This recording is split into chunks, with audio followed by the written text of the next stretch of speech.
Now, of course you know that the Amazon River is famous for its piranhas, bull sharks, and other creatures you don't want to meet. But there are even more dangerous rivers in the world. The deepest of them, the Congo, goes so far down in some sections that even light can't reach there. It's the only major river that crosses the equator twice and carries enough water to fill more than 13 Olympic-sized swimming pools into the Atlantic Ocean every second. Wow! Even the most experienced boaters have trouble passing through all of the river's strong currents, rapids in its upper part, and waterfalls and gorges in the lower section. The Congo currents are so fast and powerful that they even divide animals like mountains and oceans do. There are new species of fish evolving separately on the two banks as they can't reach the other side and breed with each other. One of the most dangerous types of fish living here is the Goliath tigerfish. These monsters, that grow up to 5 feet and travel at the speed of 25 miles per hour, are relatives of piranhas. Their mouths are full of vicious, razor-sharp teeth. Their females lay hundreds of thousands of eggs, and the offspring are predators from birth. You have a good reason to fear the Goliath tigerfish, as they're the only freshwater fish in Africa that have attacked crocodiles and even humans. Okay, not swimming there. There are dense jungles and more hungry wildlife, including snakes and some aggressive hippos, all along the river. Still, it's used as a water highway in Central Africa, so barges traveling on it for weeks are often crowded with up to 2,000 people and capsize every now and then. And if you believe the local folklore, there's one more thing to be afraid of: the one who stops the flow of the rivers, a dinosaur-like beast that is said to live in the Congo River basin. There have been over 100 sightings over the last century, but no one can provide solid evidence the beast is real. At the turn of the 21st century, there was a series of terrible, mysterious stories on the Kali River in Asia. Something described as a mud-colored water pig would drag swimmers underwater in front of terrified eyewitnesses.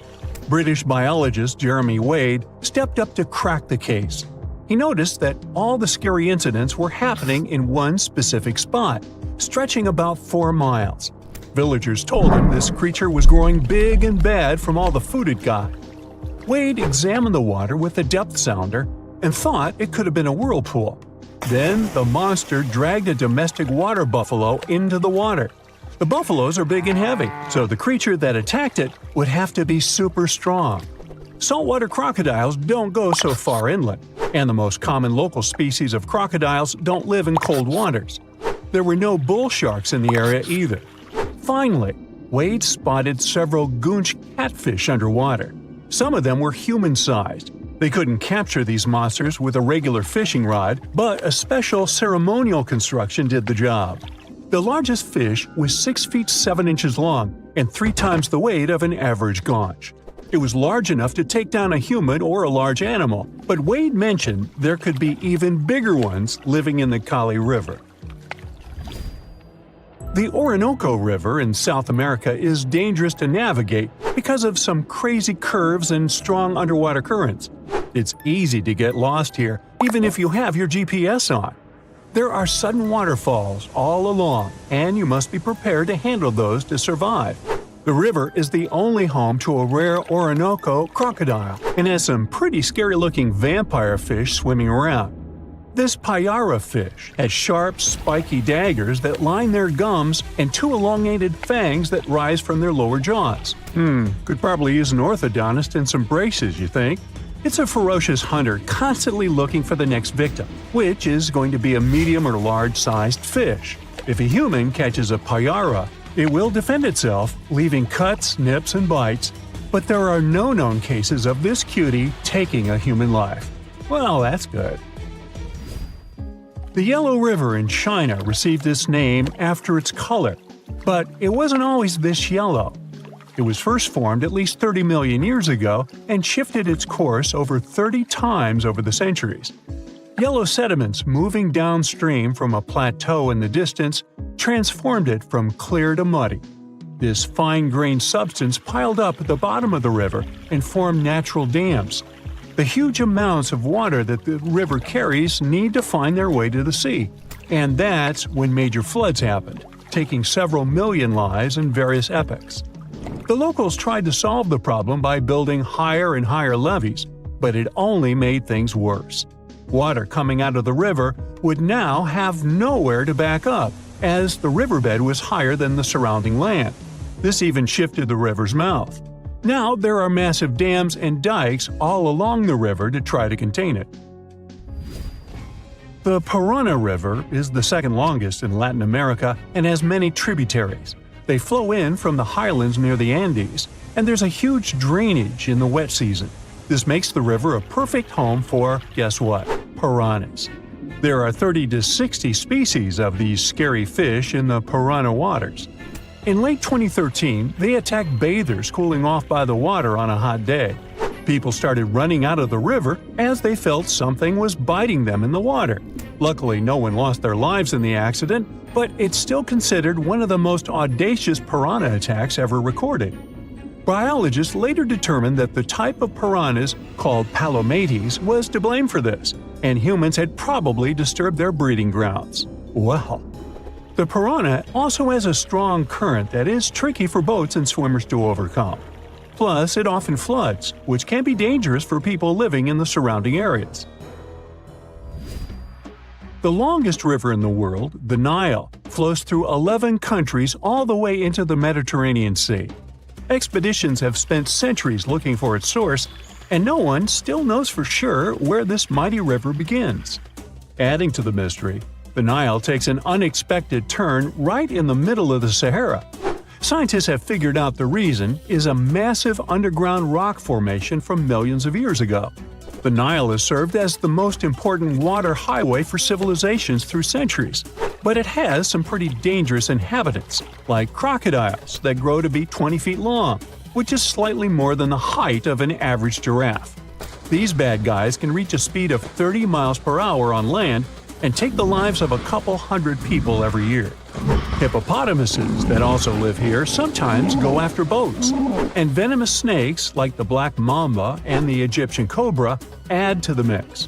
One of the most dangerous creatures on the Nile is the mosquito, as they carry around all sorts of diseases that affect hundreds of thousands of people. The Brahmaputra River in Asia carries waters from the mighty Himalayas. When the snows in the mountains melt, the river floods massively, causing landslides, displacing millions of people, and taking the lives of hundreds of animals in the nearby national parks. Such floods are also common during the monsoon season in India, from June to October, with heavy rains. The course of the Brahmaputra River is changed incredibly over the past 2.5 centuries. Erosion is another danger it's hiding. The banks of the river are mostly made of weak cohesive sand and silt, and even though the erosion rate has gone down, it is still the reason a lot of people lose their land and get displaced.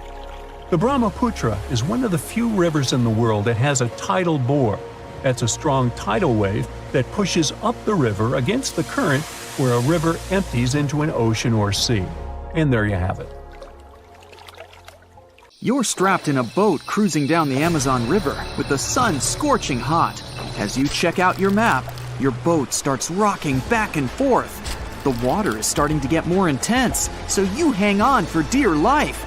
You tuck your map in your pocket and try to take control of your boat.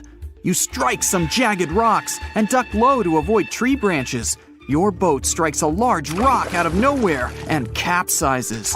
You're swimming in the murky green water.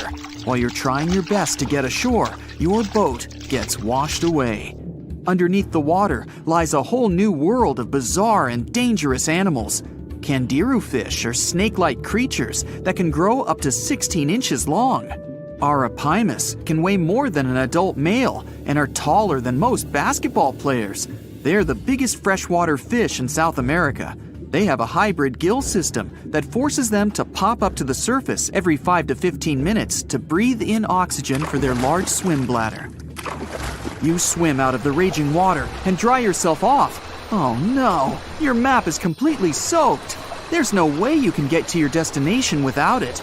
You venture into the thick rainforest, shoving the branches and leaves away. As you get deeper, you notice something on a tree. It's barely moving, but it's got sharp claws and a raggedy coat. It stretches its arm to another branch and tries to pull itself up, ever so slowly. Sloths sleep more than half their days and only head down from trees once a week. They're so motionless, they sometimes grow algae and moss on their fur. The rainforest gets denser with each step until there's barely any sunlight illuminating the path in front of you. You notice a figure following you. With every branch you step on, you can hear a faint sound right next to you creeping around. You start walking a bit faster, and the sound catches up with you. You make it out of the dense part and tread along a narrow path until you reach a cliff. You can't walk normally here, so you pin against the wall and walk sideways to cross the hills. You slowly move across with the river 30 feet below you. You move your right foot, and some rocks fall into the river. You keep going and misstep. You're about to fall, but you hold on to a large tree branch and pull yourself up. You notice a couple of colorful poison frogs inches away from your fingers. Touching any of these frogs can be extremely dangerous and harmful, despite their amazing color patterns. The golden poison frog is one of the most poisonous animals in the world. One of them hops right next to you, so you let go of the branch and fall back in the river. The river is washing you down until you reach a calm current. Underneath you is a swarm of piranhas swimming with their sharp teeth. The red color on their skin is unmistakable, so you swim off like an Olympic athlete. Piranhas will eat anything that gets in their way, no matter the size. You grip onto a log and climb up a small rock to catch your breath. There's a huge electric eel underneath the rock. Despite their name, they're more related to catfish than eels. They use their powerful 600 volts of electricity to defend themselves and catch food. You're stuck, unless you're like the common basilisk that can run on the water like a jet ski. These incredible lizards have special webbing on their toes and can run the distance of a basketball court. You hop on a bunch of rocks until you reach the land. You continue walking along the riverbank until you come across a moving rock. You rub your eyes and see it moving again. It's a dinosaur-looking turtle that resembles a crocodile with armor. The mata mata is a freshwater turtle that disguises itself with its surroundings to catch prey. Their heads stretch longer than their bodies. You shimmy your way past it and continue. You head back into the rainforest and find a spot to rest. Wait, there are giant ants everywhere. They're the biggest ants in the world and can produce one of the most painful stings out there, even comparable to a wasp's sting. You immediately get up and find another place to rest. As you continue walking along, you notice the same feeling of something following you. You can hear some leaves rustling, but it's getting dark and there's no way of telling. You find a nice little spot to build a campfire and catch some Z's. But in the Amazon, everything is a threat, except for those cute capybaras wandering around. They live in groups next to water sources. They're also the biggest rodents in the world. You don't need to worry about them if you're stuck in the middle of the Amazon rainforest. Suddenly, you feel something slithering up next to you.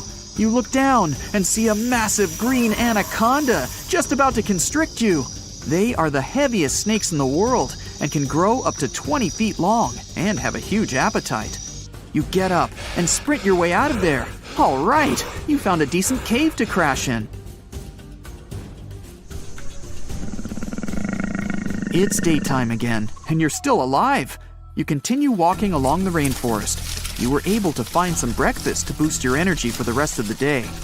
You spot something on a tree that looks like a branch, but it's actually a potu, a master of disguise that can spend days motionless on broken tree branches.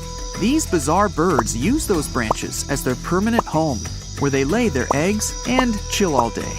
You continue your way through the rainforest and see a Brazilian wandering spider crawling on a tree branch right in front of you. 8 of these species can be found in the Amazon area.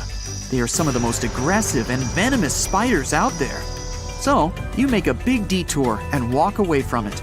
You feel someone walking next to you again, but you still can't figure out what it is.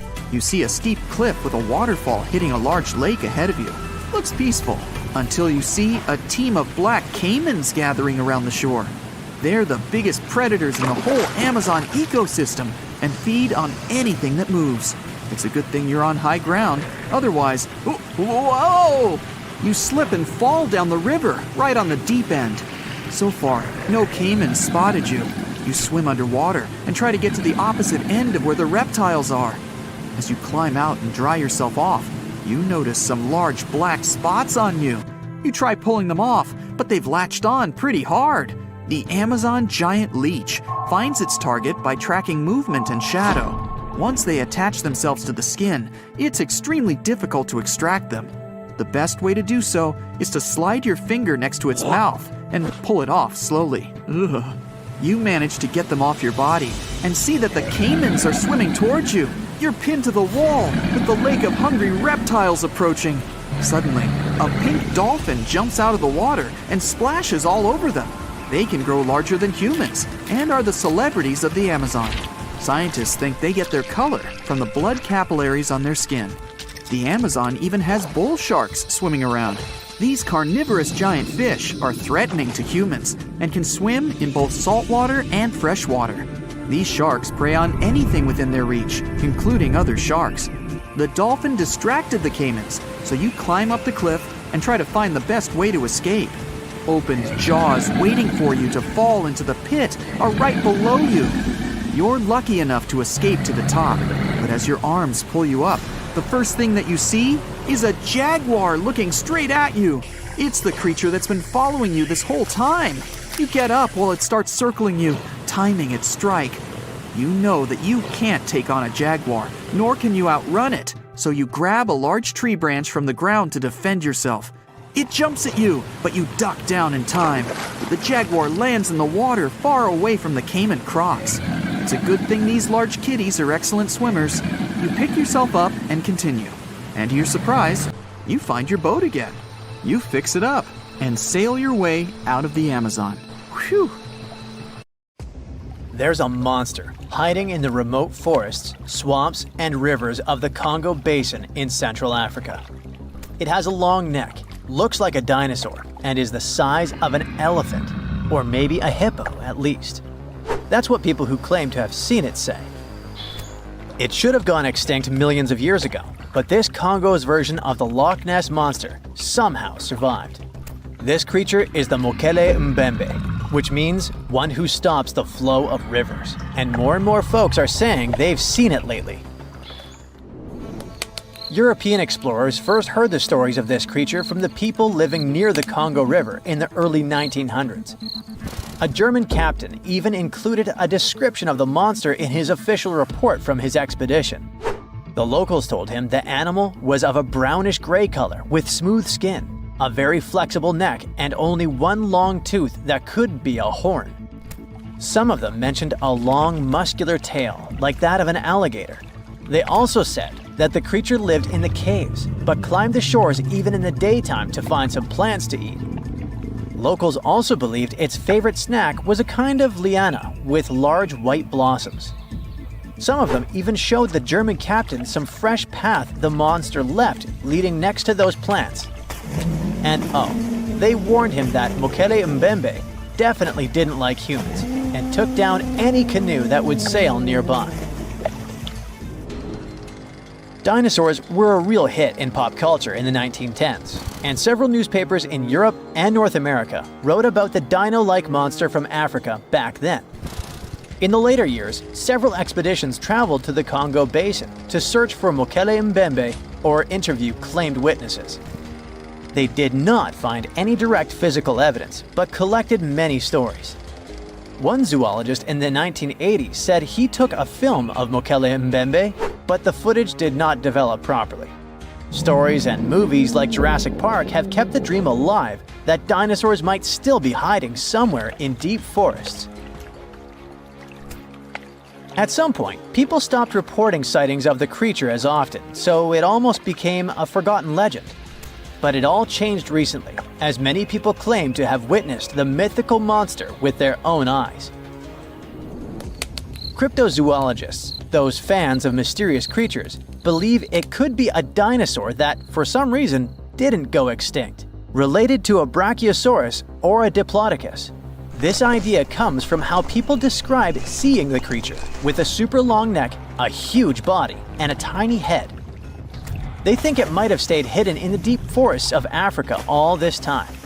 But scientists say that if it really were the last living dinosaur, we would have found some real proof by now, like a photo or bones or something showing it walking around the Congo Basin. Some expeditions that are trying to find proof the monster is real have even used sonar technology to scan the murky waters of Central African rivers and lakes in search of any large, unidentified creatures. Some people even narrowed down the monster's location to a specific remote lake, surrounded by untouched jungle in the swamps. So far, the search for evidence hasn't been successful. The explanation behind all the sightings of the Mokele Mbembe could be the changing ecosystem. More and more human settlements are moving into the huge Congo Basin rainforest. People aren't used to seeing large animals that live in the forest, so they believe they have witnessed the mysterious creature from their folklore. The human brain often fills in the gaps in something we don't know and uses imagination to explain it, especially if there's a ready-made version that everyone's heard of. But still, we can't completely rule out the possibility that there are some new, unknown species of animals hiding in the Congo forests. Maybe just not a missing dinosaur. Another legend, this time Mongolian, says there's a giant worm living deep in the Gobi Desert. Yep, similar to the monster you've seen in Dune. The creature, which is supposedly up to 6 feet long, can spit acid that could melt anything and shoot electricity. They say it spends most of its days hiding underneath the sandy dunes, but likes to come out during the wetter months of June and July. The people in the West first found out about the megaworm of the Gobi Desert thanks to an American paleontologist, Roy Chapman Andrews. This brave man was probably the inspiration for Indiana Jones. In 1926, he wrote about the creature in his book. At the meeting with Mongolian leaders, Andrews heard detailed descriptions of the creature, even though none of them had ever seen it themselves. One of them said it looked like a sausage that was about 2 feet long, with no head or legs. According to him, the worm was so poisonous that just touching it could instantly take your life, and it lived in the loneliest parts of the Gobi Desert. Andrews didn't think the creature was real, but he shared these stories again in another book. And then, stories of the monster spread around the world. In some of them, it's only 1 foot long. In others, it's as large as a human. Some say it looks like a snake, and some describe it as a caterpillar. Some people claim it has wings and can fly, and others think it could be a supernatural evil being without a body. The color of the creature also remains a subject of debate. It could be white-gray, brown, or even bright red. The stories of witnesses are probably so different because the creature doesn't even exist. In 1983, one scientist who was visiting the region heard that an old man had managed to finally catch the mysterious worm. He also found out there was a nest nearby and decided to risk it all and see it. But instead of a scary monster, there was a tartar sand boa inside. Luckily for the scientist, this snake is non-venomous, but it does have gray-brown scales and could match the description of the giant worm. When he showed it to the locals, supposedly all of them said it was the monster they had seen. Big expeditions from America, Britain, and New Zealand came to the Gobi Desert to try and find the creature. Many other adventurers came from all around the world on their own, but found no evidence the monster was real. But many Mongolians are sure the death worm is no fantasy.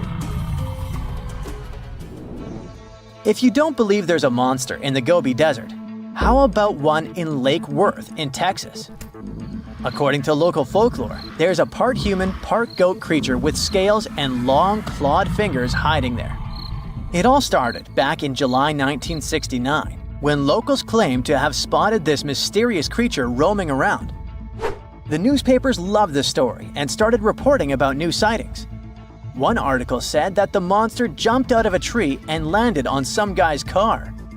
Another report claimed that the Lake Worth monster decided to throw an automobile tire at a group of people. Someone even managed to take a photo of the creature, and the newspapers published it. Locals started flocking to the lake at night, hoping to catch a glimpse of the creature, but no one could find any evidence it was real after all.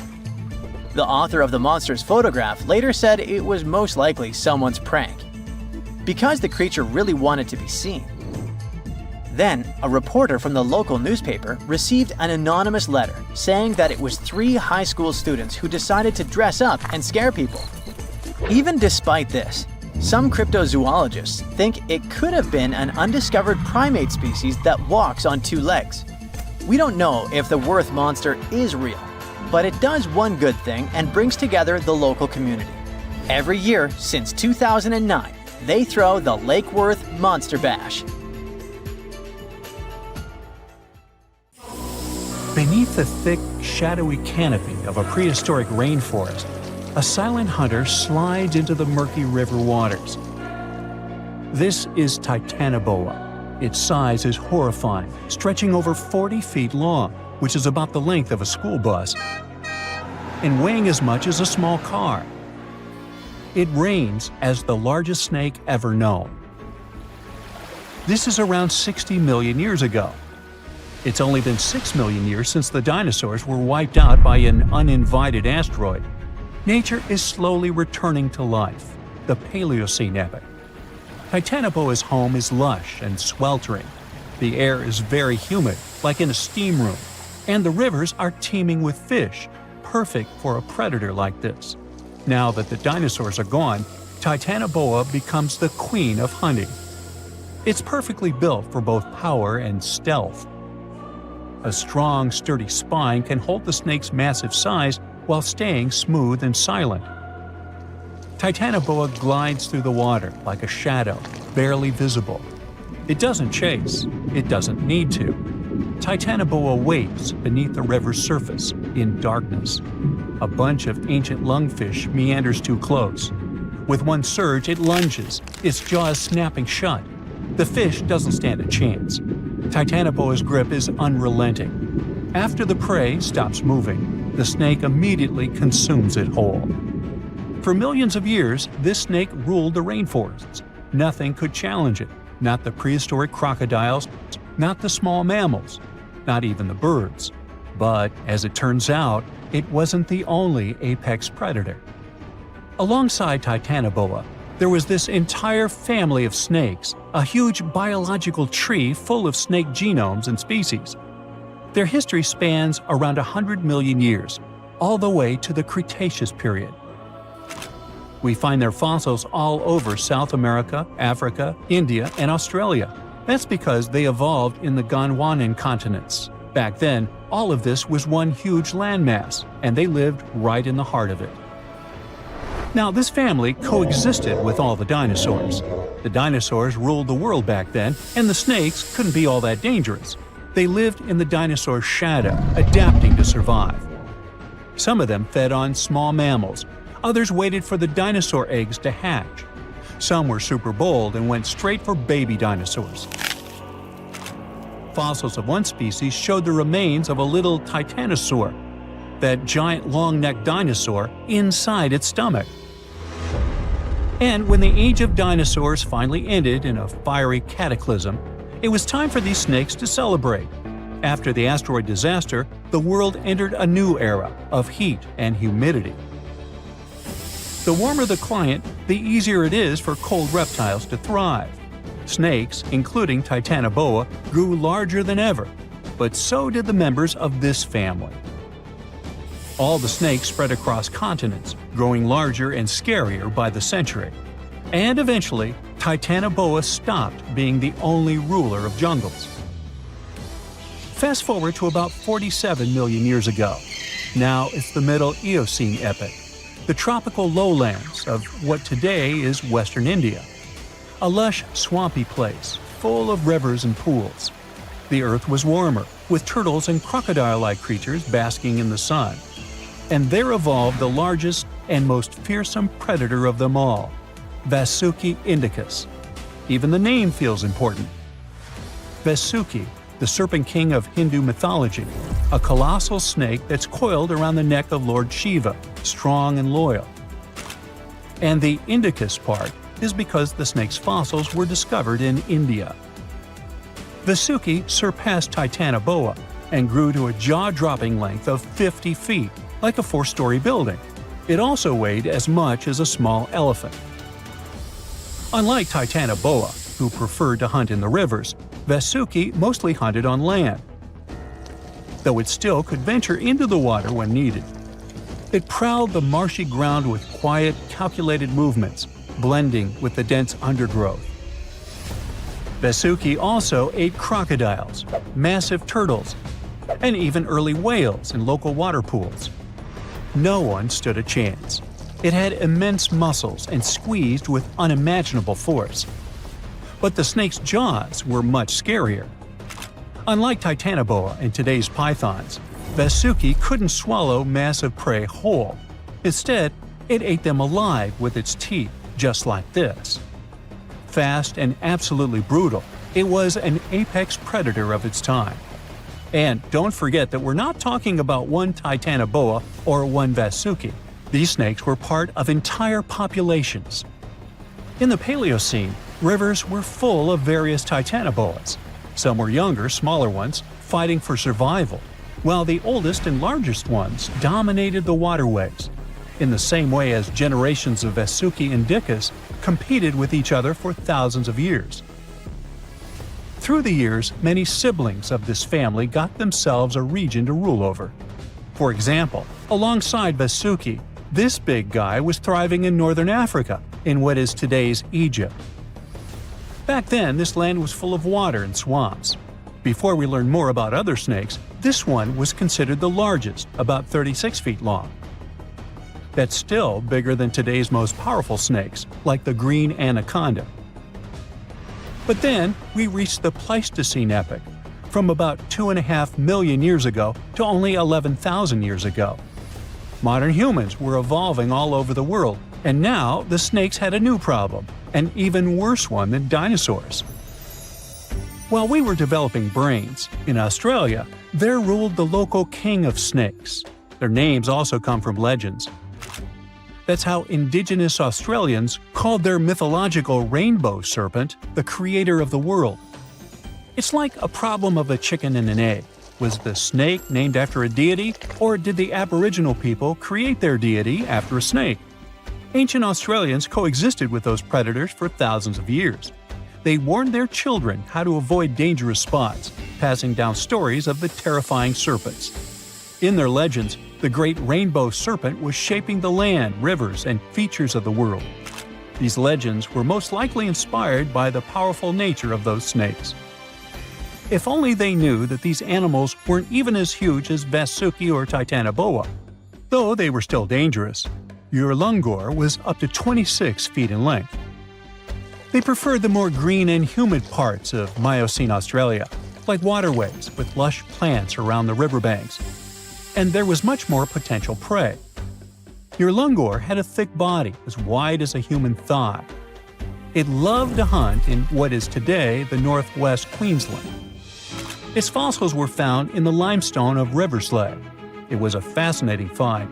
The skull was almost intact, with teeth and everything, which is crazy considering that snake skulls are very fragile and usually don't survive fossilization. Just like snakes before it, Urlungor didn't rely on venom. It was a constrictor, quick and powerful. But at least now these reptiles weren't as brutal. Their hugs quickly caused cardiac arrest in their prey. So the end came rather quickly. Also, they no longer could swallow the prey whole, and didn't have the same sharp teeth as Vasuki or Titanoboa. So both Urlungor and Wanambi had to eat very slowly, just like pythons today. Meanwhile, Wanambi was about 20 feet long. This one had a similar head, so it could only hunt marsupials, reptiles, and other little things that ventured too close. Wanambi's domain was the waterhole. It lay coiled in the shade, motionless, its body blending seamlessly with the dusty earth. If kangaroos and wallabies cautiously approached to drink, they wouldn't even notice the predator until it was too late. The Wanambi snakes lingered in Australia for millions of years. Even when the climate and ecosystem changed, it didn't bother these guys. In fact, they thrived in Australia's cooler, drier regions. Yet, even giants fall. Time moved on, the Earth cooled even more, and nature began to change. Wanambi managed to last up to around 50,000 years ago, and could have lasted longer if it wasn't for humans. The same Aboriginal Australians who once feared Wanambi eventually spelled the end for the snake. All these years of being the apex predator, only for the little apes to hunt you into extinction. But that's how evolution goes. Eventually, all the giant snakes disappeared, leaving behind only their fossils and stories like this one. No one expected such a strong storm. It's too dangerous to sail back to the land because of high waves and winds. But suddenly, you notice a small green island nearby. You and your friend are about 25 miles off the coast of Brazil. You were fishing and didn't notice black clouds obscuring the blue sky. You're approaching the unknown island and see a Coast Guard boat behind you. People from there are screaming something to you, but you can't make out the words because of the thunder. They tell us we should stay away from that island, your friend says. Despite the warning, you still sail since there's no other way out.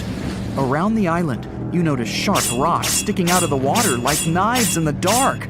Now you realize what the Coast Guard warned about, but it's too late. Your boat hits a rock. The bottom is pierced. You start to sink. The rain and wind are getting stronger. Both of you fall overboard. Then, darkness comes. You wake up in the morning because of the scorching sun and a dry mouth. Your friend and the wrecked boat are lying nearby. Apparently, you'll have to wait for rescuers to get out here. Now, in the light of day, you can see how dangerous the island's coast is. It's surrounded by rocks, and you're lucky you've survived. Getting out of here will be difficult. Together with your companion, you decide to look for coconuts and bananas. Your friend goes to the wreckage and pulls out a bag of medicine.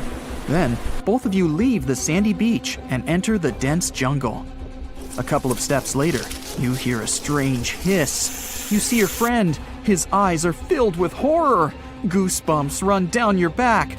You feel something alive crawling under your feet, and there's a lot of it. You look down and notice slithering snakes. There are dozens of them. They wrap around your legs, get into trees. They're everywhere. Don't move, your friend says. I think I know where we are. You want to ask him a question, but fear takes away your voice. He reads your face and answers the question. We're in one of the most dangerous places on Earth, the Brazilian Snake Island.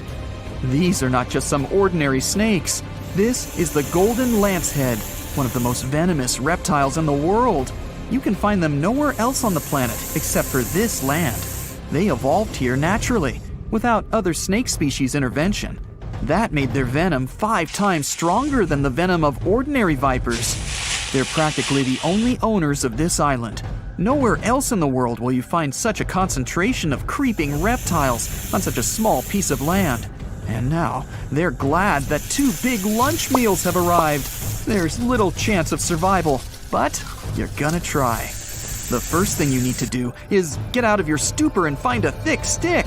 This is your best tool right now. If you encounter a venomous snake, the best you can do is retreat slowly. But this time, there are too many of them. They're aggressive and hungry. Together with your friend, you fight off the snakes with a stick. But there's more and more of them coming. One of them falls on your shoulder from a tree and bites your neck. The poison instantly enters your bloodstream and affects your muscles. It feels like your body is melting. It becomes difficult to move, and your neck swells.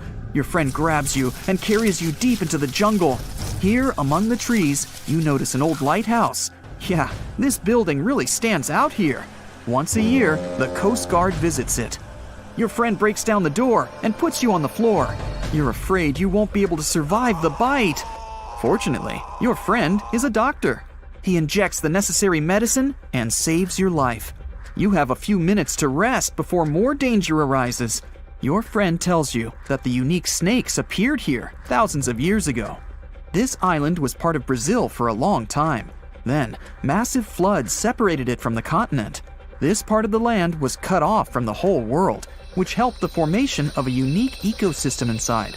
Vipers that lived here evolved into golden lanceheads. They quickly became the main masters of the island and destroyed all the other animals.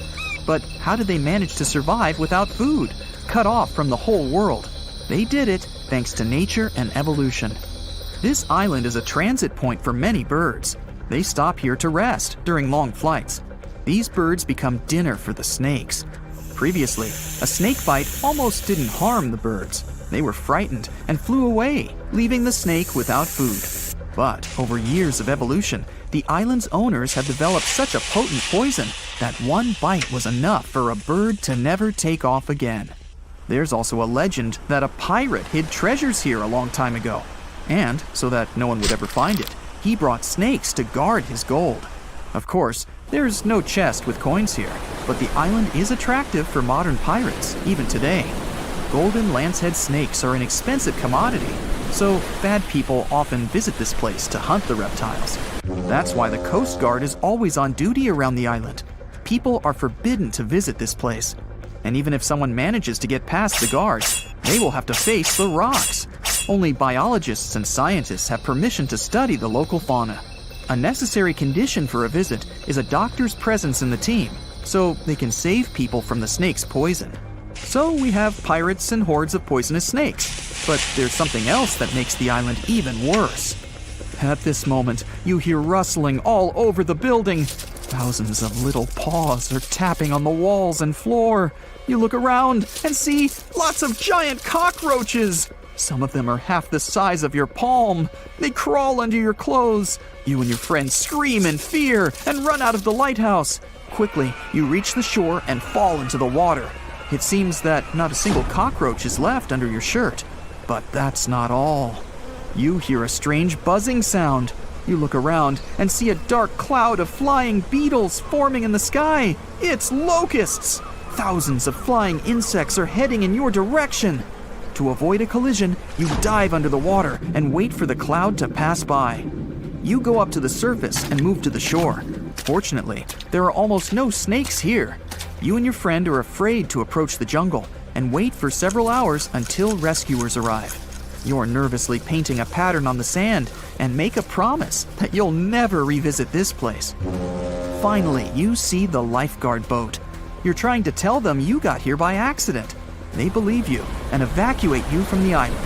While you're sailing away, you think about what would happen if many poisonous snakes appeared in a village or a small town. It's difficult to imagine what kind of problems people would face. But in fact, there's no need to imagine anything. There is a place on the planet where locals live next to poisonous cobras, but it doesn't create any chaos. A human can live in peace and harmony with reptiles in that village.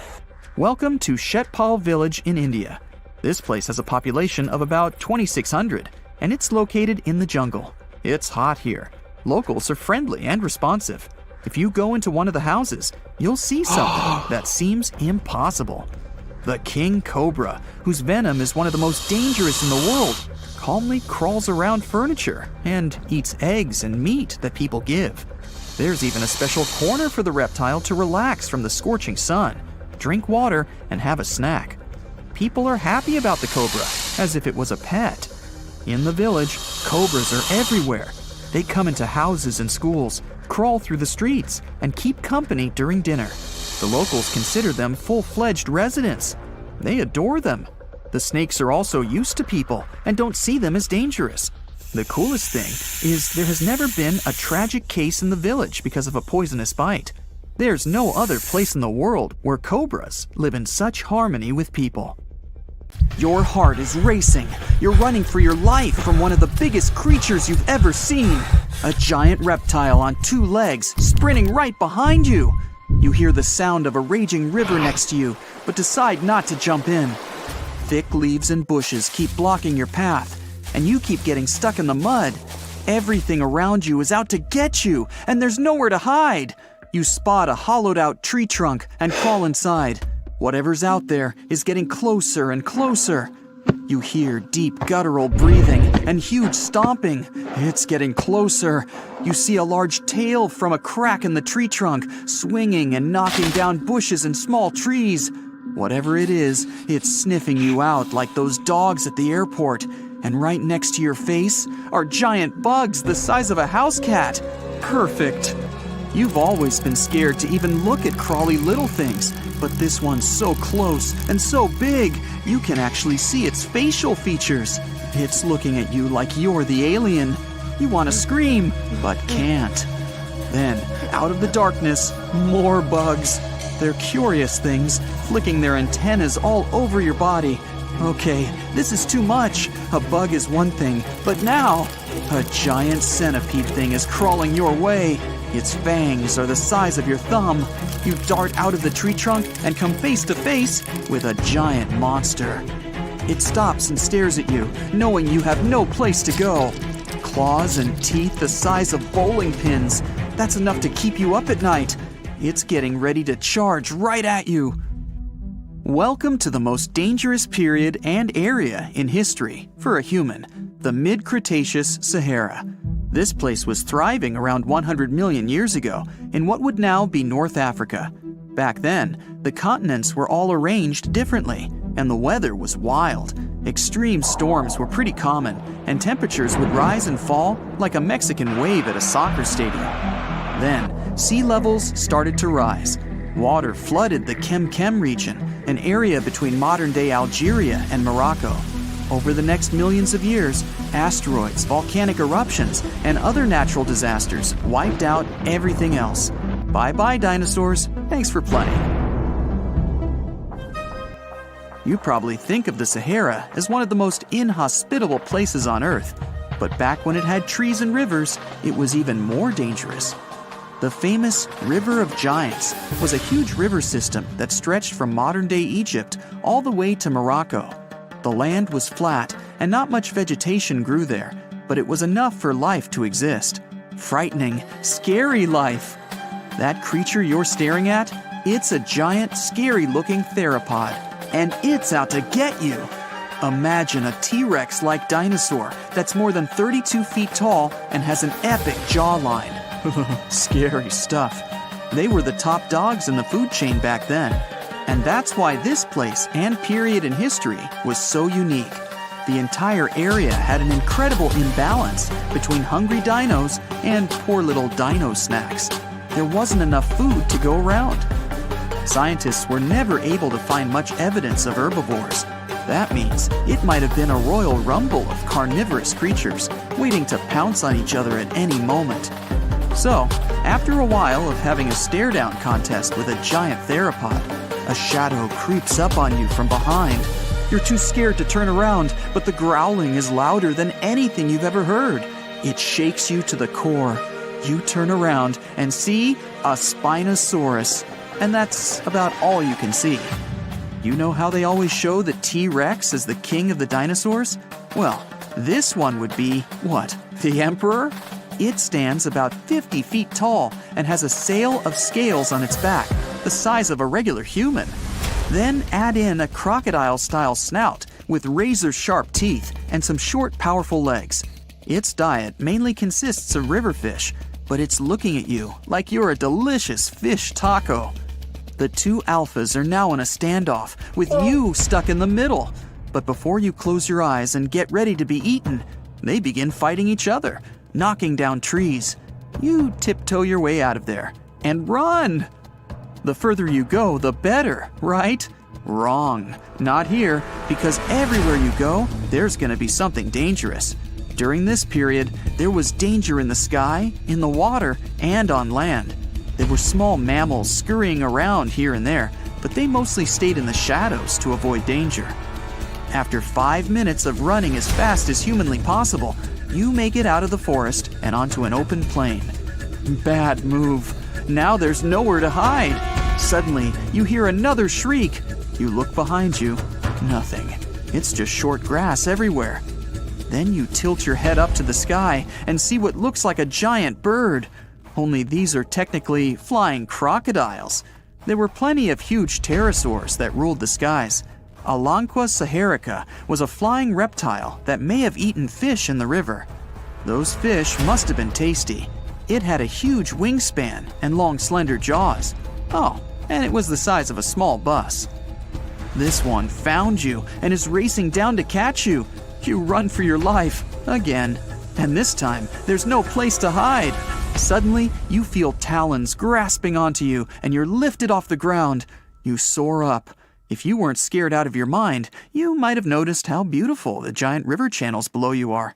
The Alanqua maneuvers like a fighter jet, headed for the mountains, dodging all obstacles. You see a large nest with some mini beasts in it. They're hungry and as large as you. Not a great combination. You try to break free, but it's impossible. The creature drops you in the middle of the nest and flies off. You try to cover yourself, but the little ones keep pecking away. It's only a matter of time before it's too late. You look down below you and see the river. You can't tell how deep it is, but it's got a really strong current. You're out of options. You dive into the raging river and get dragged along with the current. Safe for now-ish. Imagine it's 2021. You're walking along one of the hottest and driest places on Earth, the middle of the Sahara Desert, only to find fossils of oversized fish. They ranged from bite size to bus size. Even freshwater sharks lived there. These weren't your average little fishies. Judging by their teeth, those guys meant business. You might even find a giant sea turtle swimming around. Okay, back to your wacky adventure. Luckily, you wash up on a safe sandy part of the river where you're able to relax. You drink some river water and try to find a safe place to make camp. Every noise you hear makes you jump. You sit down and try to enjoy the calmness of ancient Earth. Just when you feel you can finally catch your breath, you see a Spinosaurus walking along the river on the prowl. You run off and hide under a bush. It passes you by. You're safe. Or not. It turns, shakes the bushes and sees you. Just then, a large boom scares it away. It's the sound of you jolting awake. You turn on the light and see your cat staring at you.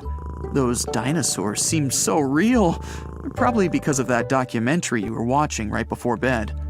The entire mid-Cretaceous ecosystem depended on rivers for daily life. Just like all ancient civilizations, rivers were essential for the creatures of the time. And very recently, scientists discovered a new species of snakes that went extinct back then, with no known descendants. To understand these ancient ecosystems, it's important to know a lot about fossils. You might find two different fossils side by side, but those animals might have lived millions of years apart. Guam is not like any other island. It should be, from the looks of it, a peaceful green paradise in the vast blue of the Pacific. But something happened here that changed this place forever. Guam was invaded by awful little creatures, millions of them. Ecologists can't catch a break in this place. One time they had a cool island get-together. People roasted a whole pig over a fire, laughing and talking. But when everyone stepped away for just a moment, something else decided to crash the party. When they returned, they saw it, a thick snake wrapped around the roast pig. Its eyes shimmered under the fading firelight, scales reflecting the embers. It was eating, swallowing the chunks of pork whole. A brown tree snake. This creature wasn't supposed to be here in the first place. It's an invasive species. It crept onto a cargo ship back in the 1940s, and in the years that followed, it couldn't stop bothering the island's true inhabitants, the birds. Guam was once a paradise of chirping, singing life. Its forests were home to 12 species of birds, so the air was always filled with beautiful whistles and calls. That is, until the snakes came. They slithered through the trees, finding nests, devouring eggs, and wiping out entire generations before they could even hatch. And in just 40 years, the jungle fell silent. Out of the 12 bird species, 10 are completely extinct. The last 2 are barely clinging on. The Guam kingfisher is a funny bird with a cute long beak. It was only saved by a last-minute effort to capture a few survivors. It went extinct in the wild, but ecologists managed to keep them in zoos for decades. And thankfully, there is great news. This year, things have improved for these guys, and now scientists released a handful of them in the jungles about 3,600 miles away. Another barely saved species is a Guam rail, also called coco by the locals. The poor thing can't even fly, a ground bird completely defenseless. Thankfully, people relocated these guys on other islands and helped them make it. But the true horror of the brown tree snake wasn't just its hunger, it was its stubbornness. Now, most predators only eat what they need, but brown tree snakes, they stop at nothing. These guys have zero chill. They'll go for animals that are too big for them to swallow. They'll try to eat random stuff like trash. And if they realize that they literally took a bigger chunk than they could bite, they'll just leave the leftovers to rot. It's horrifying. When researchers were trying to understand why the birds were disappearing suddenly, they gave them tiny radio transmitters to track their movements. But every time scientists went to check on tagged birds, they kept finding the tracking signals inside the snakes, or in bodies left by the snakes. Oh, and now these snakes have nothing to eat. Millions of them. You'd think they'd just give up, but nope, they decided to change their diet. Rats, lizards, garbage, each other. Yep, these guys aren't picky. What's even crazier is that it was just the beginning. Birds aren't just there to sing pretty songs. They eat things like bugs and help keep nature in balance. And when they disappear, you can tell because something starts taking their place. Spiders. Guam's spider population absolutely exploded. The place is drowning in silky webs and creepy little legs. Especially the banana spiders. Giant golden-bellied creatures that build sprawling webs bigger than anything seen on other islands. Or the huntsman spiders, the size of a human hand. Like the name hints, they chase their prey down the island, skittering across the jungle floor, and use fangs to inject venom quickly. Tiny Argyle Road spiders are also lurking among them. These are sneaky little thieves that steal food from their much bigger neighbors. Sometimes they even eat those neighbors. And finally, the tent web spiders, whose webs are like entire cities. They create a single mass of silk where dozens, sometimes hundreds of spiders live together. Some ecologists call them condo webs, like some multi-level apartment complexes. These condo webs stretch from the ground all the way up to the jungle canopy, so the forest starts looking like a Halloween party. You can wrap into these things like a mummy. It became so common that hikers started carrying spider sticks, long branches used to sweep away the webs before they got caught in their faces and clothes. Recently, in 2012, they finally decided to count all these guys. Well, you'd never guess it. From 500 to 730 million eight-legged creatures in the jungle. The island has 40 times more of them than other places nearby, like islands of Rota, Tinian, and Saipan combined. And that's a low estimate, because some webs are not within an arm's reach. And these guys keep evolving too. The banana spiders usually weave something called a stabilimentum. It's a zigzag pattern of thick white silk woven through the web. Though scientists aren't entirely sure why they do it. Maybe it strengthens the web or makes them look bigger or scarier. The strongest theory is that it warns birds. The bright, thick pattern tells them not to fly around here because they'll ruin everything. Oh, but on Guam, you don't have to worry about the birds at all. So now they stop decorating their webs entirely. The worst part is that no one really knows how to fix this. To protect one of the species called the Micronesian starling, ecologists built nest boxes, safe enclosed spaces where the birds could raise their chicks. To make sure snakes couldn't reach them, they installed smooth metal poles beneath called baffles. The idea was simple. The poles were too wide, too slippery. The snakes wouldn't be able to climb them. Well, that was the hope. These brown tree snakes decided to lasso the poles instead of climbing them. One snake, thin as a rope, wrapped itself completely around the metal cylinder, coiling into a loop. Then it began shimmying up the pole. Scientists only discovered this in 2021. They've never seen a snake pull this one before. They literally refuse to leave the birds alone. Humans have tried everything: trapping them, building barriers, scouring the forest with flashlights at night, setting up fences, but nothing has worked so far. There are just way too many of those guys, and they're all too smart. Now, just so you know, the U.S. spends nearly $4 million every year trying to control this disaster. But the only real success is a single tiny patch of land at Andersen Air Force Base. Scientists managed to drive down the snake population there using bait. But the truth is slowly sinking in. The snakes aren't leaving. Humans can send rockets to space, but this is too much. That also means that Guam Island will start looking entirely different soon. Guam's forests always felt mysterious and kinda creepy, even without the invaders. There's no soil, no soft place to step. Instead, it's all jagged, broken limestone. Everything is full of razor-sharp rock left behind by an ancient coral reef. It was being pushed up over millions of years. Trees force their roots into the cracks. Everything is packed with twisting and curling plants. Breadfruit trees, prehistoric-looking cycads, spiky pandanus trees.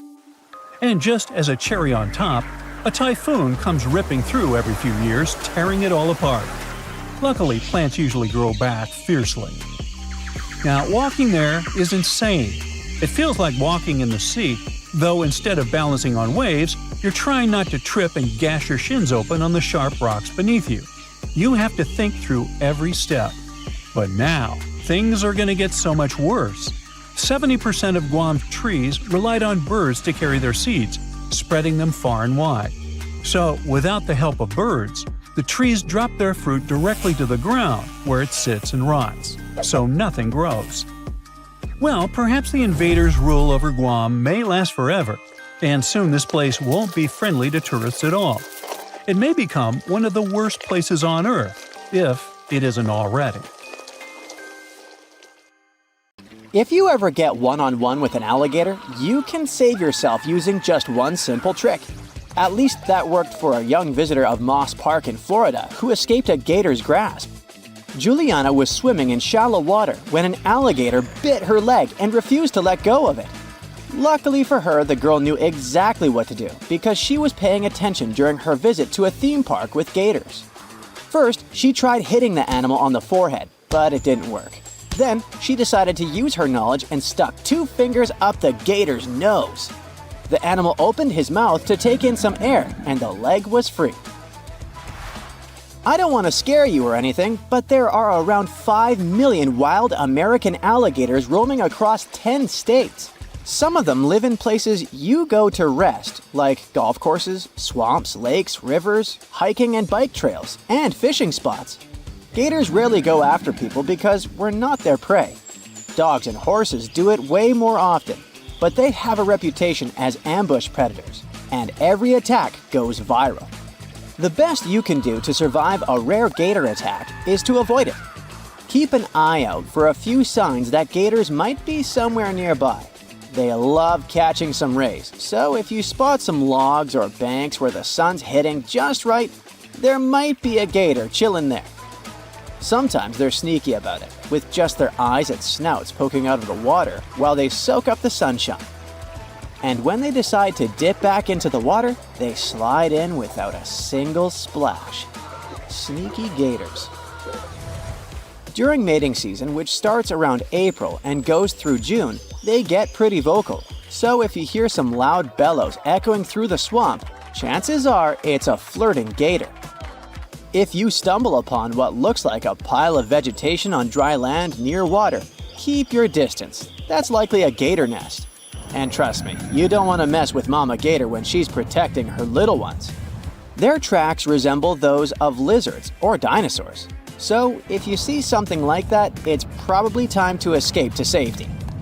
People are usually the ones who provoke these toothy reptiles, not the other way around. You can do it if you get too close to snap the best photo or decide to touch its tail out of curiosity. Feeding them is also a bad idea, because they quickly learn that humans mean free snacks. If you come face to face with a gator, try to stay cool and respect their turf. If you're kayaking and spot a gator chilling in the water, just give it some space and paddle on by. And whatever you do, Don't go slapping the water with your paddles so as not to scare and provoke them. If they still start swimming towards you, don't panic. Just calmly paddle away or show them you're not interested. If nothing works and the gator's trying to drag you under, aim for the sensitive spots. Crocs and gators are famous for their tough hides and armored bodies, but it turns out they have little pigmented spots scattered all over their skin. They're packed with touch sensors, making them super sensitive to pressure and vibrations. Even more sensitive than our fingertips, believe it or not. Scientists have several ideas about what these spots are for. Some think they might be little cleaning stations, secreting oils to keep the critters fresh. Others suggested they could detect electric or magnetic fields, or even sense changes in water salinity. But the latest study suggests they're mainly honed in on feeling pressure and vibes. They respond to everything from gentle ripples in the water to barely there pressures. Try poking them in the eye, hitting them in the top part of the skull or the side of the jaw. Or maybe just give them a good 1-2. If you're in the water, the main danger is drowning, not the bite. Get to land as soon as possible. Humans are way better on solid ground than gators are. But don't let your guard down once you're out of the water. A gator can punch you with its tail or the skull. But the good news is that alligators aren't known for their marathon running skills. It's pretty rare for them to chase humans on dry land, and even if they do, they're not winning any races. They top out at around 9.5 miles per hour, and they can't keep up that pace for long. So you have a good chance to run away, and you shouldn't do it in zigzags like the popular myth says. It'll just slow you down. They are way more efficient in the water, swimming at a speed of up to 20 miles per hour. Plus, gators can hold their breath underwater for up to half an hour, and some have beaten that record with an impressive 24 hours. They have adapted to slow their heart rates to 2 to 3 beats per minute. This way, they consume the oxygen in their lungs super slowly. They have their eyes smartly placed on the tops of their heads so they can see what's up above the water while hiding in it, kinda like a periscope. But not all is lost for you. If you can sneak up behind the gator without setting off its attack mode, you can clamp its jaws shut with some pressure.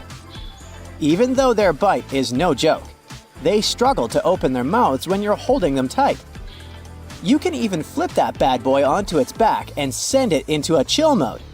Try jamming something into the back of a gator's mouth. It should cause a gag reflex. If you can't pull any of these tricks, try making as much noise as you can. You might scare away the gator, and you'll let other people nearby know you are in trouble, so they can call 911 for help. If someone wants to save you, they have more chances of doing it on the ground, so they should never jump in the water to rescue you.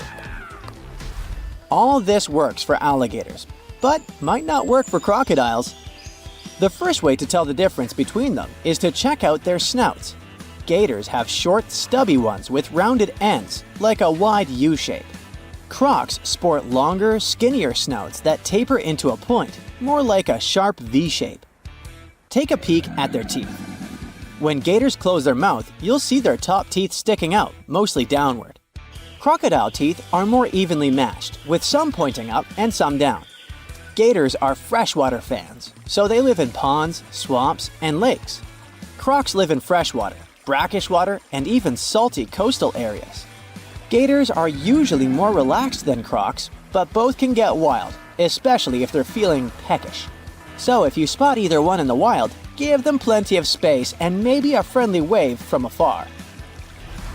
Despite all the obvious risks, some people still think it's cool to have an alligator as a pet, although it's mostly illegal. The first problem is that you need a lot of space, because that tiny 7-inch gator you think is cute is gonna turn into a massive beast, especially if it's male. A gator has 80 teeth in its mouth and muscles that can crush bones with over 3,000 pounds of force. These guys are also really smart and can figure out how to escape their enclosure, anticipate your moves, and even use tools to get what they want. You might think you can train one, but it's not like teaching your pup to sit and roll over.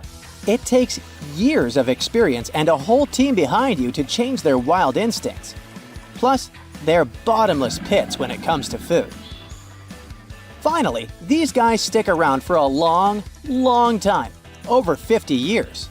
So when you realize you can't handle it anymore or just don't want it, good luck finding someone to take it off your hands.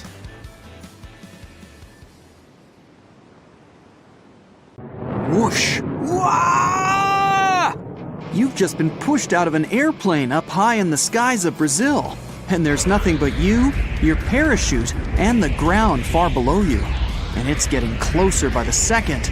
Open, open! Oh, you useless backpack! Phew, finally. But you notice, you're now gliding straight. Oh no, you're falling down into the Amazon River. There's nowhere to escape now.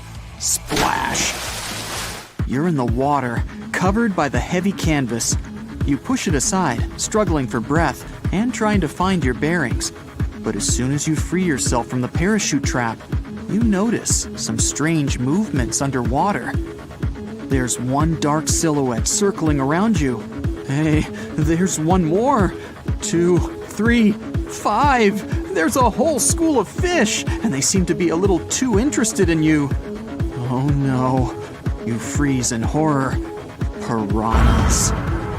All you want to do is scream in fear and get away. But wait, piranhas are calm and even a bit shy. They usually won't go after humans. In fact, it's like with most animals. They're afraid of you more than you are afraid of them. Plus, they're more of scavengers than hunters, so they're not really that into you. But if you make any sudden moves, they might panic and want to come and check out what's going on. With their teeth, of course. Some piranha species are even vegetarian. Don't get your hopes up too high, though. These surrounding you probably wouldn't say no to some nice human steak. So, yeah, either stay calm or try to move really slowly. Red-bellied piranhas, the most dangerous species among them all, have very good hearing and react to noise. That's how they locate their prey. The entire school communicates by sending signals to each other when they find potential prey. Try not to become it by yelling. Red-bellied piranhas not only hunt when they hear noise, but they also produce it themselves. If you pick one up, or if it faces another fish, the piranha barks like a dog. Like they aren't scary enough already. Don't throw away your parachute just yet. If there's anything in your backpack, try to protect your hands and feet. These are vulnerable, easily accessible, and probably quite tasty targets piranhas might go for. Their jaw is strong enough to crush bone, so some solid shoes and thick gloves will come in handy. Movies often present piranhas as ferocious monsters with a huge set of saws for teeth. No wonder we're all afraid of them after seeing them ruin all the lake fun during the spring break. Hollywood actually picked it up from Theodore Roosevelt. At the beginning of the 20th century, he wrote a book where he described piranhas as the most ferocious fish in the world. He said he saw a school of these fish deal with an entire cow in a matter of seconds. Well, it might not be entirely like that. Research showed this is not quite a typical situation when humans or some bigger animals face piranhas. Yes, their razor teeth are really insanely sharp and around 1/4 of an inch long. It's common that marine animals such as sharks and piranhas often lose their teeth. Sharks lose them one by one, while piranhas replace them in quarters. Piranhas have a strong bite, and the reason why they can actually take down animals many times their size is that they don't waste any time chewing. As they snap their jaws and bite down, the food simply goes into their bellies. They rotate, change position all the time, bite their prey, and take turns incredibly fast. So, if you see that boiling water effect going on, it spells trouble. Megafauna, the ancient relative of today's fish, lived around 10 million years ago and had an insanely strong bite. T-Rex's bite for example, was only 3 times stronger, despite being way bigger than mega piranha, which only weighed around 22 pounds. We're not part of their everyday diet. Piranhas are more likely to go after animal remains or some sick old animal that can't even move properly. Hopefully, you're not close to their eggs, because they won't hesitate to use their teeth to protect them. That, and the situation when they're literally starving. Those are some moments where their attack can be a little bit extreme, like with that cow from Roosevelt's story. Still, research says dealing with a bigger animal like that within 5 minutes requires around 500 piranhas, which is definitely a lot more than any recorded wild school. In fact, the common shoal size is often around 20, so they'll need a bit more to take you down. Slow-moving, shallow, and warm water is something they prefer to chill and breed. So if you have the chance, try moving to deeper, colder water with stronger and faster currents. Okay, so you managed to escape piranhas. You're swimming, the river is taking you far away, and oh no! A fin is heading your way! As if the Amazon River is not scary enough already. Now it needs to have sharks too. And it's not just any shark. We're talking about the bull shark, one of the most dangerous species, related to tiger and white sharks. Plus, it even has the strongest bite of them all. Piranha who?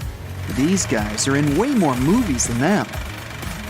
Bull sharks can be found in both saltwater and freshwater, and they simply love warm, shallow river-type waters.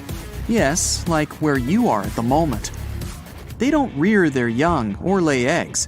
Similar to mammals, their pups are born live, which is why they prefer to go for freshwater habitat. They eat turtles, birds, crustaceans, and other fish. Those that live in Africa sometimes even attack hippos. They're not often lucky with those beasts, though. They're really not that picky when it comes to food, so I doubt they'll refuse a tasty bite swimming towards them. Even though the only thing you want is to catapult yourself as far as possible at that moment, try to stay calm. Maybe a shark is just chilling because it already ate too much, so it's passing you by without any interest sparkling in its eyes. Move slowly, float, and keep an eye on the shark. Wait for it to swim away from you. Oh no, maybe the first one doesn't feel like going after you, but the second one came a little bit too close. Okay, different rules then. These animals prefer easy meals that will swim into their mouths, so they will certainly appreciate if you don't defend yourself, which is exactly what you should do. Go for sensitive body parts such as eyes, gills, and nose, especially if you have some sharp objects. When in shallow water, take a defensive position and stand firmly on the ground. Show off a little bit with all those moves you used to watch in martial arts movies. If there are reefs, rocks, or some other firm objects around you, back up against them so the shark can't surprise you from the back. If you're in open water, it would be better to have a companion to take a back-to-back position so you can cover all directions. Boom! You got it in the eye! Startled, the shark is leaving. But don't relax just yet. It will probably return after its eye goes back to normal. Now it's time to let out all your panic and swim away as fast as you can to finally leave water and all those creatures lurking under the surface. You get out to the shore, breathing heavily, and try to relax. Hopefully, it's over now. Haven't you gone through enough? Oh no, another noise! What is it now? You're going to Ilha de Queimada Grande, one of the most dangerous islands in the world. There, you find yourself among rainforests, huge rocks, and grasslands. The place is home to birds, locusts, and giant cockroaches. But there's one more animal, and because of it, the island got its notorious reputation. Snakes live there, and a lot of them.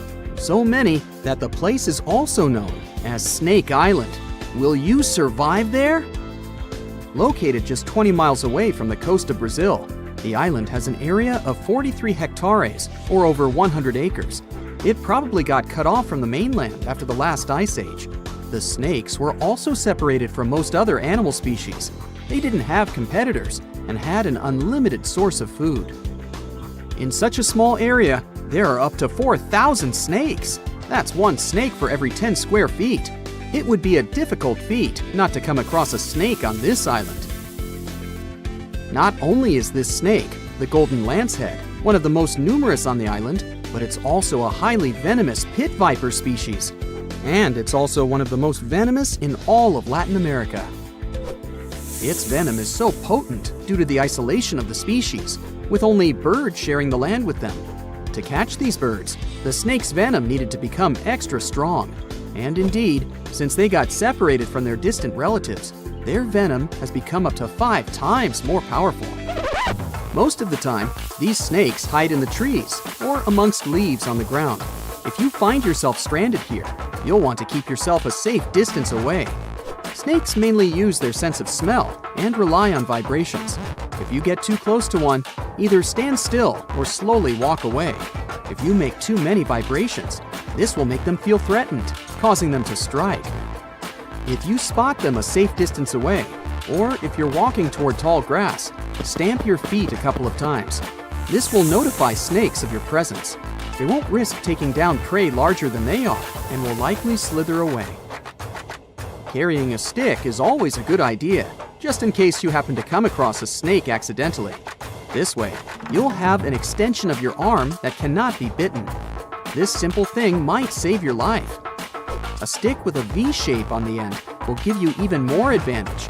Even if a snake starts acting aggressively, holding it down will stop it in its tracks. But whatever happens, don't try to pick it up.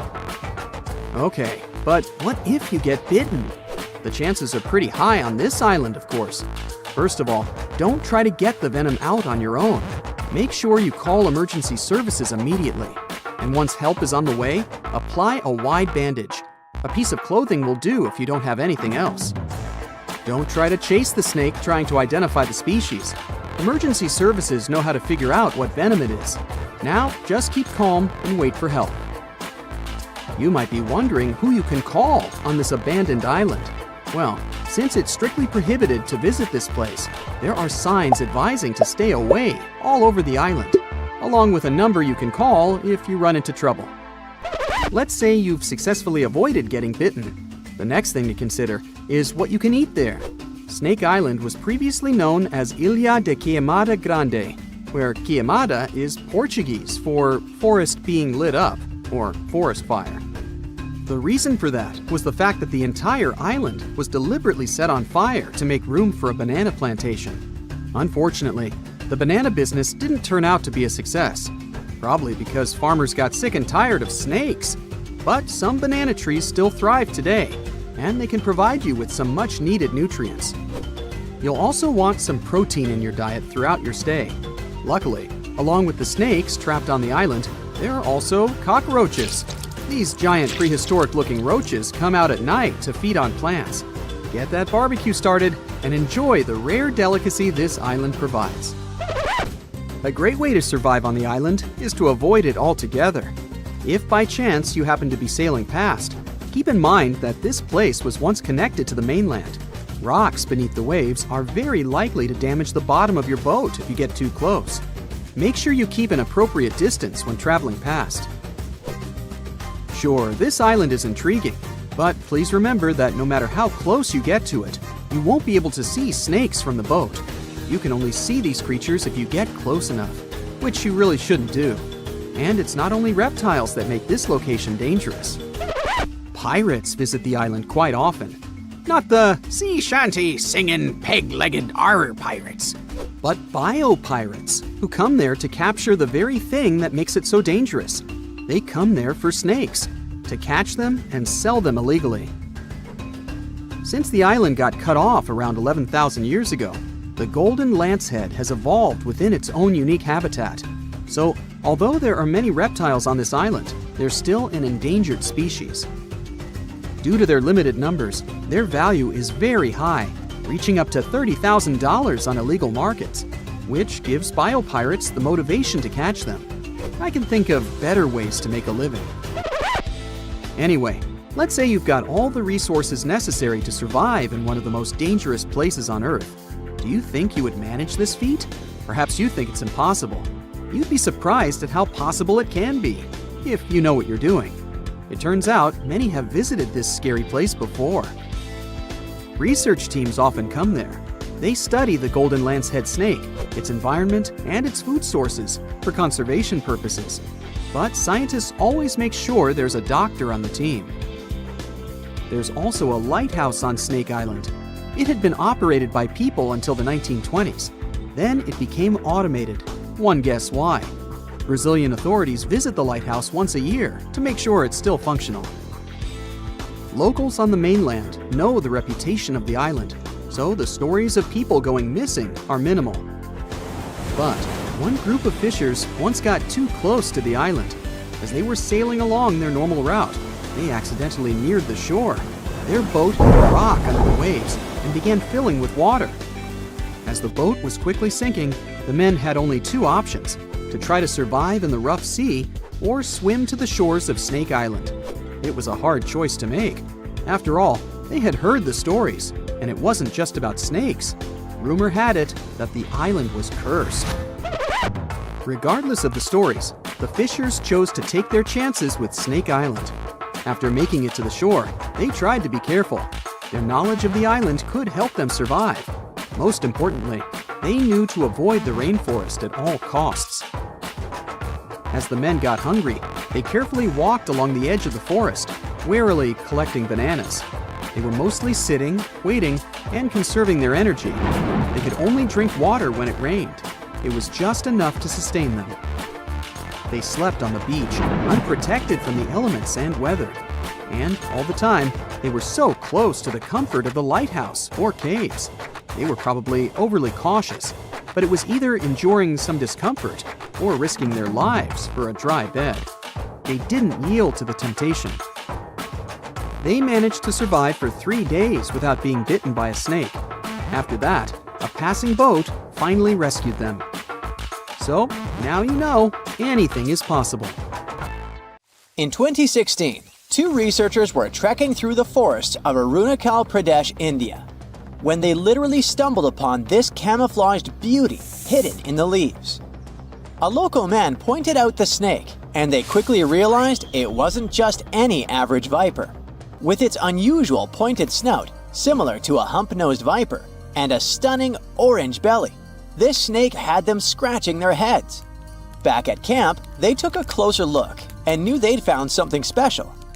DNA tests at the Indian Institute of Science confirmed it. They found a brand new species, now known scientifically as Trimeresurus arunachalensis. But the snake's unique features didn't stop there.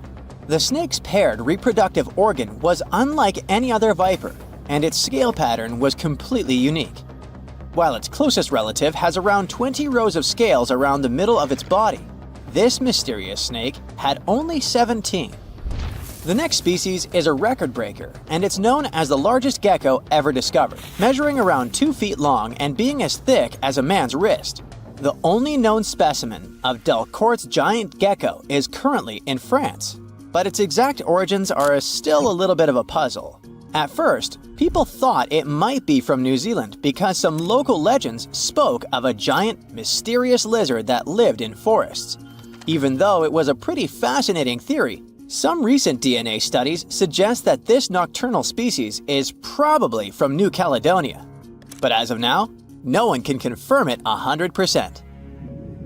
In general, sleeper sharks are big, slow-moving creatures that mostly hang out in deep, cold ocean waters. They usually have bulky bodies and a broad, flat head, which helps them blend into the dark sea. But in 2017, was caught at a fishing harbor and collected from a fish market located in Taiwan. And it didn't look like any of its relatives. First off, this 4.4-foot shark had smaller eyes and a tiny second dorsal fin compared to its cousins. It also had more rows of teeth in its upper jaw and fewer in the lower jaw. But the biggest surprise was that it was a pregnant female carrying 33 embryos. This means there are probably more of these sharks hiding out there in the deep ocean. We just haven't found them yet. Meet the pocket shark. It is tiny, just about 5.5 inches long, while most deepwater sharks are around 6.5 feet. But don't let its small size make you underestimate it, because this creature is definitely one of the ocean's coolest secrets. Discovered in 1979 in the deep waters of Chile, this tiny shark is like a real-life spy gadget with its mysterious pockets near its front fins. These pockets are large, measuring about 4% of its body length, and are believed to either glow or secrete pheromones. So this shark might actually light up to either confuse predators or attract prey in the dark depths. And when I say deep, I mean really deep. It is believed that this creature hangs out over 9,000 feet down, which is roughly the height of 7 Empire State Buildings stacked on top of each other, but inside the ocean. Besides its initial discovery in Chile, it was spotted again in 2010 in the Gulf of Mexico, but it hasn't shown up since. The pocket shark is not the only glowing animal we're talking about today. This inch-long cockroach, scientifically known as Luchihormetica lucae, was actually first collected back in 1939, but only got its moment in the spotlight decades later in 2012. What makes this little buddy so interesting is that it uses bioluminescence, meaning it has spots that light up in the dark. Unlike fireflies that mostly use their glow to find a mate, this cockroach uses its light to mimic a toxic click beetle and scare off predators. Unfortunately, the region in Ecuador where it was found was hit hard by a volcanic eruption, raising fears that this glowing marvel might be a one-of-a-kind discovery. Continuing with tiny creatures, meet Hippocampus minotaur, also known as the bull-neck seahorse. This little seahorse stands out with its wide neck, large head, and small body, which is why it's got the Minotaur nickname. The only known specimens were collected off the coast of Eden, Australia, and no one has ever seen it alive in its natural habitat. So that's why we don't know much about its day-to-day life. Some studies suggest it lives deep underwater, around 325 feet down, which is roughly the equivalent to the height of a 30-story building.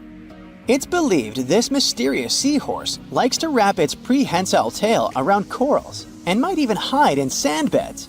Its yellow-orange color likely helps it blend into coral reefs.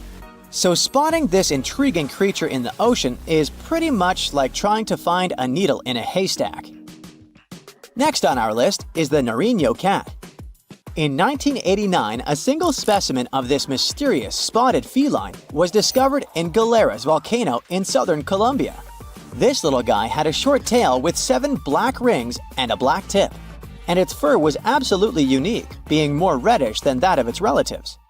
Understanding that it wasn't an ordinary animal, researchers decided to visit a bunch of museums all over Latin America to find similar felines, but they came up pretty empty-handed. Then, DNA analysis confirmed that it was unlike any other known cat, having split from its closest relatives around 1.9 million years ago. The Bogota sun angel is a hummingbird with a stunning purple color and black flight feathers, plus a bright green chin and crown. For years, we only knew of one specimen that was bought in Bogota, Colombia back in 1909, and that was pretty much it. Nobody knew much more about this beautiful and mysterious bird. But that changed in 2017, when a study decided to analyze its DNA once again. The results suggest that the Bogota sun angel might not be a completely separate species after all. It looks like it is actually a hybrid, meaning it was a mix of hummingbirds from 2 different species. And it's likely that its mother was a long-tailed sylph, which is a gorgeous hummingbird that mostly lives in the Andes in South America. The spotted green pigeon, also known as the Liverpool pigeon, is like the unicorn of the bird world. It was first described in 1783 by an English physician named John Latham, who saw it once, and that's it. Since then, no one has ever doubted that it was a pigeon, and many researchers were convinced it was a distinct species. But recent DNA studies revealed that this bird could actually be closely related to the famous dodo. You know, that chubby, flightless bird from Mauritius that looked like a giant pigeon with a quirky beak. Anyway, the Liverpool pigeon is about 13 inches long and has a unique look with yellow spotted feathers. Unlike its ground-loving cousin, the Nicobar pigeon, the spotted green pigeon was likely more of a tree hugger, feasting on fruits up in the branches. Today, if you want to see this rare bird, you'll have to visit the World Museum in Liverpool, where the only known specimen resides. While you're in England, make sure to swing by London and check out the Natural History Museum. There, you will find the only specimen of a flying fox known scientifically as Pteropus bruneus. Flying foxes are usually some of the largest bats in the world. Their body length, I mean their size excluding their wings, can be around 16 inches. But this special bat, discovered in 1874 at Percy Island, is more like a mini version of its cousins, measuring 8.3 inches from head to toe. So even though it hasn't been spotted in the wild for a while, I wouldn't worry too much if you happen to come across it. So if you see a rainbow, that means you're in for some good luck. But if you see a deep sea fish, this means that something tragic is about to happen. Let's have a look at ancient lores and what they might mean IRL. In August 2020, people started out their day just like any other in California. It was sunny, so they decided to soak in the sun at the beach. They were snorkeling and kayaking when one of them spotted something out of the ordinary – a doomsday fish. The creature was 12 feet long. It's known as an oarfish, and only about 20 of them have washed up in California since 1901. Oarfishes live in obscure parts of the ocean, but why are they linked to doomsday? Japanese folklore says they are harbingers of disaster. These creatures were once thought to be sea serpents, and they are known as the messenger of the beautiful palace at the bottom of the ocean. The thing is, they only left the beautiful palace to warn humans about a disaster. That's why they're mainly known as bad omens. And when you see one, you can expect to see a tsunami or an earthquake right after. Even oceanographers confirm that this is a famous association. Now here's where it gets weird. The oarfish washed up near San Diego shores on the 10th of August. And then, on the 12th of August, a magnitude 4.4 earthquake hit Los Angeles. That's not the first time it happened. In 2011, in Japan, about 20 oarfishes were found stranded on the beaches and coastlines of Tehuco. Right after that, a magnitude 9 earthquake and tsunami hit the city.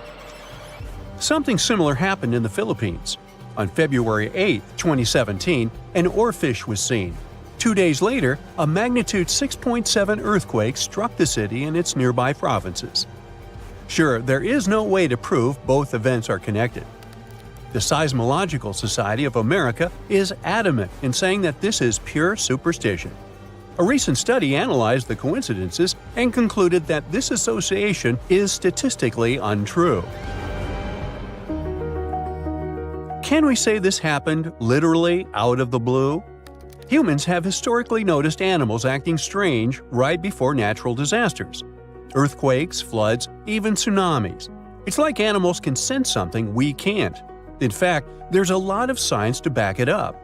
Studies show that animals can detect subtle environmental changes, like shifts in the Earth's electromagnetic field or infrasonic sounds, things humans wouldn't notice.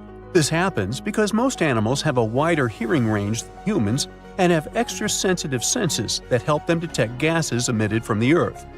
This theory got famous after the tragic tsunami that destroyed several cities and villages in Indonesia back in 2004.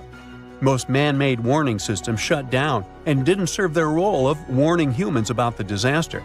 Sensors were out of action due to maintenance, while other coastal areas simply didn't have any tsunami warning systems.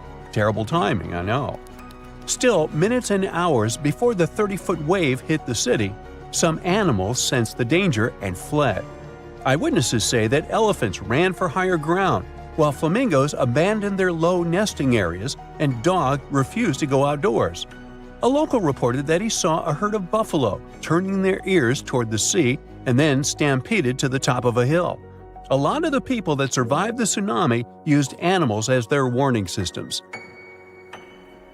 Now, this is not the first time humans have relied on animals to save their lives.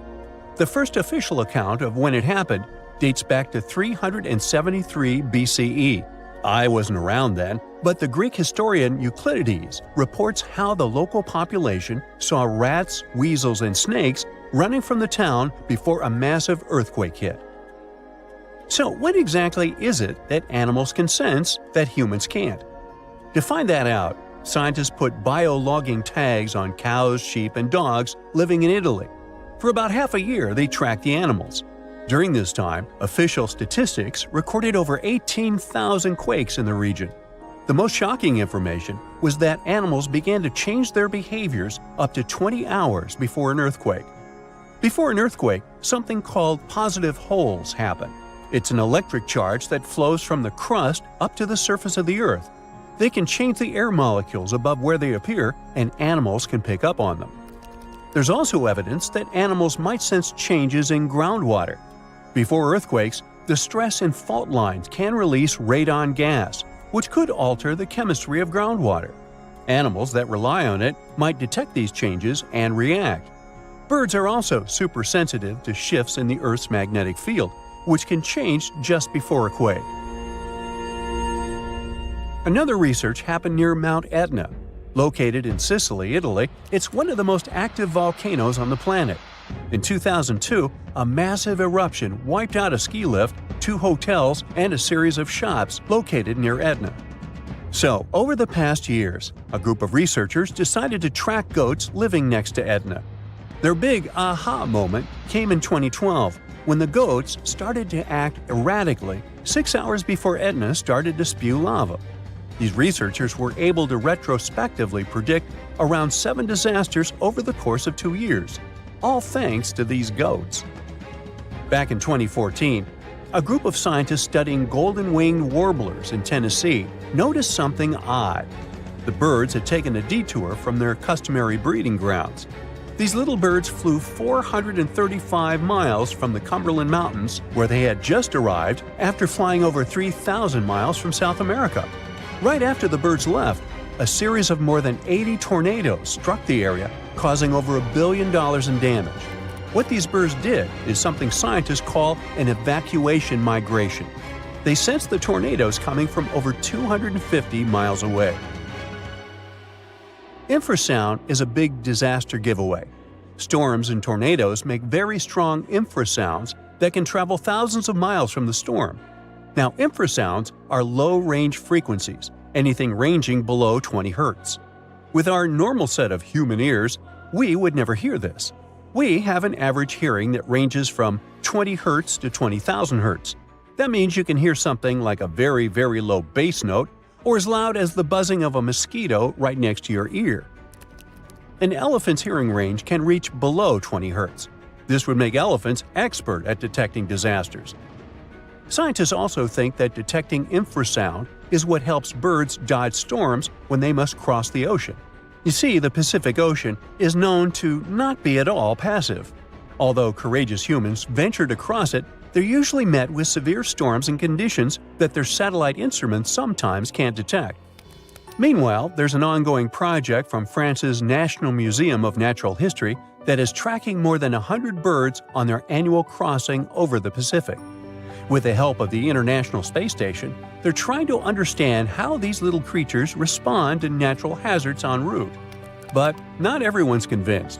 Some scientists argue that while animals might be sensitive to environmental shifts, predicting disasters based on their behavior is too risky. The U.S. Geological Survey has pointed out that many reported cases of unusual animal behavior before disasters are anecdotal, meaning stories and reports, and large-scale studies have yet to prove a direct link. Although humans don't have these super capabilities of predicting disasters, we have some things that might help us. Notice this. The next time you're in a place where lightning is going to hit, your hair will give a sign. If it stands on end, this means that lightning is aimed toward your beautiful person and is about to hit you. So run, find shelter, get inside a house. That's the best you can do in a situation like this. In 1991, somewhere in the lush jungles of central Vietnam, a local logger found a mysterious hole among the foliage and bushes. He looked in there and felt a strong wind blowing into his face.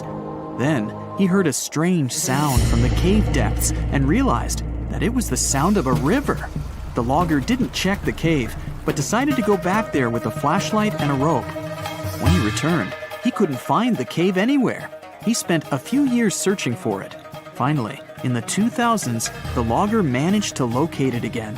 In 2009, he brought scientists to this place. They found out the cave, called Sundong, is the largest in the world. There's so much space here that you'll hear a long echo if you shout. Sundong's main passage reaches 660 feet in height in some places, which is more than half as tall as the Empire State Building.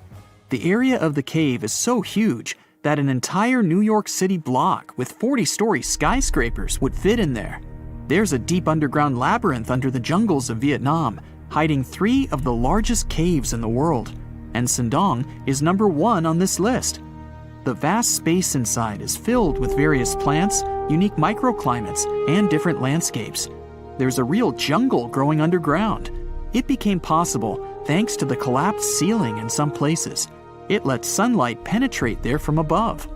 There are huge stalactites 250 feet high on the ceilings and walls, which is more than the length of a passenger Boeing. They've been here between hundreds of thousands and millions of years. Some limestone deposits are more than 450 million years old. It means they've existed since the time long before the dinosaurs. Besides the jungle, there are also many rivers in the cave. They were formed because of rainwater coming down from holes in the ceiling. These rivers are smooth and fast, like slides in a water park. But riding them isn't the best idea, since they can carry you into one of those long labyrinths that the cave is full of. And we still don't know where they're going. You may find yourself in another unknown part of the cave. This is what happened in 2018. 3 divers accidentally discovered new areas in Sundong. The cave turned out to be much bigger than everyone thought. They dove into one of the cave's lakes and reached a depth of 256 feet. At the bottom, they found a separate tunnel. Divers lowered a fishing line with a lead weight there and found out that this place reaches a depth of 394 feet, and the tunnel is more than half a mile long. We still don't know the exact size of the tunnel. Sundong also connects to another huge cave. There are lots of things you can see in Sundong besides underground labyrinths and rivers. You can find spacious rooms with lakes, and you can walk for hours along dark mountain corridors. This place is strikingly beautiful, but dangerous at the same time. And the coolest thing is that you can take a walk here. Since 2013, Sundong Cave has been open to tourists. It's not just an easy walk to take some selfies though. The expedition to the cave lasts for several days. For the first day and a half, you'll explore the 3rd largest cave in the world. And only after that, you'll reach Sundong. The path will take you through rivers, dense jungles, mountains, and rocks. You can meet many exotic birds, monkeys, and other animals. And according to many people, the way to the cave is even more impressive than the cave itself. When you reach your destination, you'll spend the next few days exploring Sundong. Together with other tourists, professional guides, and porters, you'll be sleeping in tents in different places in the cave every day. You'll see some stunning landscapes and, get ready for this, 400-million-year-old majestic fossils. There are also dark rooms with lakes that are good for swimming. Such adventurous expeditions become more popular every year. People who visited the cave call it the most amazing place they've ever seen. Another amazing cave is located in Indonesia, on the island of Flores. It's quite small, but holds amazing things inside. In 2003, a group of scientists discovered ancient artifacts here, including fossils of primitive tools, such as sharpened stones. Scientists realized that hundreds of thousands of years ago, this place was home to our distant ancestors. Then they found a very unusual female skeleton.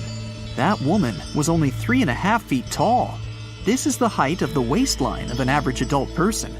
That woman had no problems with her spine or with the development of her bones, though. This and other skeletons found in the cave belong to some unknown human ancestors. Scientists called this species Homo floresiensis, or simply, Hobbit. The woman's weight was about 35 to 79 pounds. Analysis of the skull and bones showed she was about 30 years old. Hobbits probably lived on Earth between 190,000 and 50,000 years ago. There's a chance they met the ancestors of modern humans. The next cave is in Turkey. Imagine that you live in an old house and decide to make some repairs. You throw all the old stuff out of the rooms. The last place to sort out is your basement. You've hardly ever visited it and have no idea what's hidden there. But it's pretty spacious, so you decide to turn it into a room. You tear down the wall and discover the entrance to the cave. This is a tunnel that leads underground. You walk through the cave and see a real underground city. This happened in Turkey in 1963. One of the locals discovered a secret passage to a lost city in his basement. About 20,000 people could live there. There was enough space for livestock and food supplies.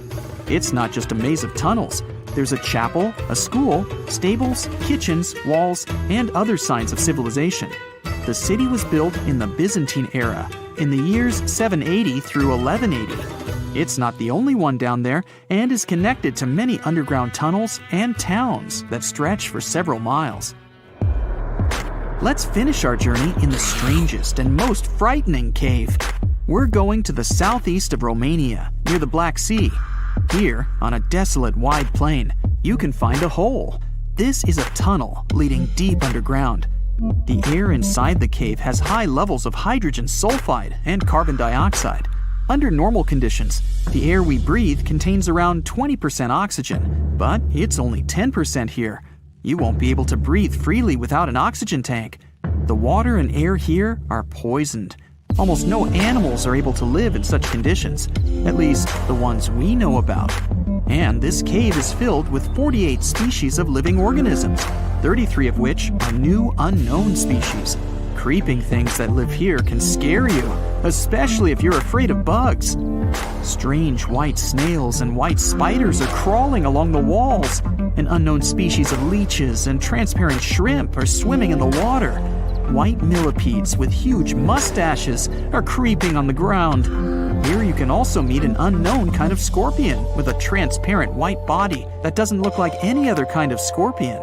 Nothing here looks like ordinary animals at all. All creatures in the cave are white or transparent. They don't have eyes, but they have long paws and antennae whiskers that help to navigate in space. Plants can't live here without sunlight and clean air. This means that oxygen isn't produced in this place. So how do these creatures manage to survive? The answer is in the water. The surface of the lake and puddles here is covered with strangely moving foam. This substance is a living organism. It consists of 1 billion bacteria called autotrophs. Ordinary plants absorb carbon dioxide and use photosynthesis to produce oxygen. This cave is filled with carbon dioxide. Autotrophs absorb it and secrete tiny food particles. Bacteria feed on these particles. Larger organisms then feed on those bacteria, and so on. In the end, there's enough food for everyone. This process is called chemosynthesis. It's like photosynthesis, but uses water instead of sunlight in its chemical reactions. In this cave, evolution has created a completely unique biological system, separate from the rest of the world. Today, I'm going to tell you about creatures that had unique features which allow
There's a beautiful island in the Atlantic Ocean 25 miles off the coast of Brazil.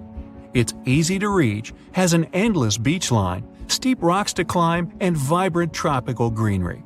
Yet there isn't a single hotel here, no one's hiking on all those rocks, no one's watching sunsets by the ocean, and you'll never see kids build sandcastles on the beach. People left this island a long time ago and will unlikely ever come back to live here. It's been long since taken over by creatures you'd rather never meet. Ilha da Queimada Grande has the highest concentration of venomous snakes in the world. It's the only natural habitat of the golden lancehead viper, one of the most dangerous snakes on the planet. Somewhere between 2,000 and 4,000 of these critters live here. They say you're never more than 3 feet away from meeting one of them on the island. They're like life insurance salesmen. Lancehead vipers have venom that's 3 to 5 times stronger than that of their closest mainland relatives. Evolution helped them to develop it to keep them properly fed. Their only prey is birds that visit the island to rest. Lanceheads have to slither up the rocks for lunch and can't wait and trace those birds like other snakes. So they developed a super venom that works almost instantly. One legend says the snakes ended up in the middle of the ocean thanks to pirates. They were looking for a good place to hide their booty, their gold. The island was a perfect match. They also needed something to protect their treasures from any invaders. So they brought some snakes, and those multiplied quickly. A more realistic explanation involves not humans, but rising sea levels. Snake Island used to be part of the Brazilian mainland, but the sea isolated it from the rest of the country around 11,000 years ago. The snakes that ended up on that island were able to spread and thrive because they had no predators to bother them. And when people tried to, let's just say it didn't end well. Another island legend is about a fisherman who came here to pick bananas. He didn't expect he'd have the company of venomous snakes, and they were ecstatic about a new item on the menu. The fisherman ran for his life back to the water, but had been bitten before he managed to jump into his boat. A couple days later, his boat was found, but he didn't make it through the journey. Snake Island has long been uninhabited, but it used to have a human population for a few years, from 1909 to 1920. It was the lighthouse keeper, his wife, and 3 kids. Their task was not to let people on the island. According to another legend, one night snakes got inside their house through the windows. The parents grabbed their kids and tried to escape to the boat. Sadly, the snakes were faster. No one of the family had survived that visit. The lighthouse has been automated. Now the Navy visit it regularly to check if it's in order and keep visitors away from the island. It's both for the safety of people and for the good of snakes that are a critically endangered species. Some of those people are tourists looking for adventures. Others are smugglers that capture and sell lanceheads for $10,000 to $30,000. Animal collectors and scientists are willing to pay that price. There are rumors that the venom helps cure heart conditions. In the past, someone tried to set the island on fire to get rid of the snakes altogether and clear the land for agriculture. But the snakes have an important mission. It's crucial to study them to better understand the whole lancehead snake family and to treat people who get bitten by them on the mainland. Such incidents happen a lot in Brazil. If you really want to visit the island, you have to be one of those biologists or researchers who use it as a real-life lab to study the golden lanceheads. You must go through a lot of paperwork and get an official permission for a visit. There will also always be a doctor in the group to help others if something goes wrong, and Navy officers to make it safe. Elsewhere, there are places where people do survive alongside snakes. Musambo Island on Lake Victoria in Uganda is home to 2,000 snakes and less than 100 people. That's a ratio of over 20 snakes per person. Rock pythons, cobras, vipers. You can find those even in people's houses. Sometimes they share beds with the locals. They believe the island is home to many kinds of spirits that have transformed into snakes. The people are just guests here, and they must never ever hurt those snakes. Even if you find a cobra under your pillow, you aren't supposed to scream for help. You'll scare away good luck. And if you hurt a snake, Well, prepare to pack your bags and leave the island for good. There are also monitor lizards on the island. The snakes live in peace with them and the locals. They feed mainly on bird eggs and won't attack you first. The real danger of North Sentinel Island isn't the snakes, it's the people. The island, about the size of Manhattan and surrounded by corals, is home to one of the most isolated tribes on the planet, the Sentinelese. They're a hunter-gatherer society that doesn't welcome any strangers at all. The only safe outside visit took place in 1967. Based on what they saw back then, anthropologists guess there could be anywhere between 50 and a couple hundred people living on the island. No one else in the world speaks or understands their language. Another dangerous place is Makajima Island in Japan, south of Tokyo. It's famous for the active volcano it sits on. There have been 6 eruptions in the last century alone. Poisonous gas has been leaking through the ground ever since the latest incident in 2000. For years, all residents and tourists had to carry gas masks at all times when on the island. When the siren went off, it was a sign to put it on immediately. It meant the sulfur levels in the air had dangerously risen. Luckily, it's been years since the gas masks were necessary. Volcanic activity made Lake Kivu in Africa a dangerous place as well. It sits exactly where tectonic plates are slowly moving away from one another. It makes the Earth's crust thinner and the volcanoes more active. That's why there are hot springs under Kivu that send hot water, carbon dioxide, and methane into the lake. Microorganisms that live in the lake generate more methane. All these gases remain in the water because the lake is really deep.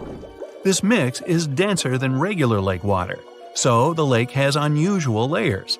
Kivu is dangerous because all the gases trapped in it could find a way out. That would be a disaster. Saba is a tiny Caribbean island that's seen more storms in the last 150 years than any other place in the world. There were over 60 big hurricanes, 15 Category 3 storms, and 7 Category 5 ones, the most destructive a hurricane can get. If you want to try your luck, visit in winter. You'll be less likely to witness a storm, but landing will still tickle your nerves. Saba also happens to have one of the shortest and most dangerous runways on the planet, stuck between 2 rocky ridges. Bouvet Island is the loneliest and most remote one in the world. The nearest piece of land is 1,000 miles north, and the Antarctic coast is 1,100 miles to the south. Fewer than 100 people have ever been here, mostly scientists that used to work at a research station. If you decided to travel there, the journey would take days. If something went wrong, there would be no one to save you in time. Plus, 93% of the island is covered with a glacier, and there's just one appropriate place to moor a boat. Hey, sounds like fun! Sign me up! Not. Mount Washington in the US gets way more visitors, but not everyone comes back safely. It's known as the most dangerous small mountain on the planet. The winds here are the fastest on the surface of the Earth, reaching 200 miles per hour. Hey, let's go fly a kite, huh? Freezing temperatures and heavy snowfalls don't help the ascent either. Hikers are often steered away from trails and roads.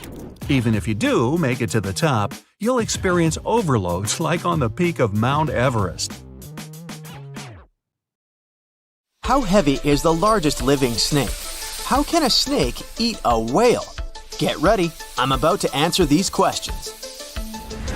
Before the last ice age, giant mammals like mammoths ruled the world. The modern animal kingdom we're familiar with was shaped around 55 million years ago.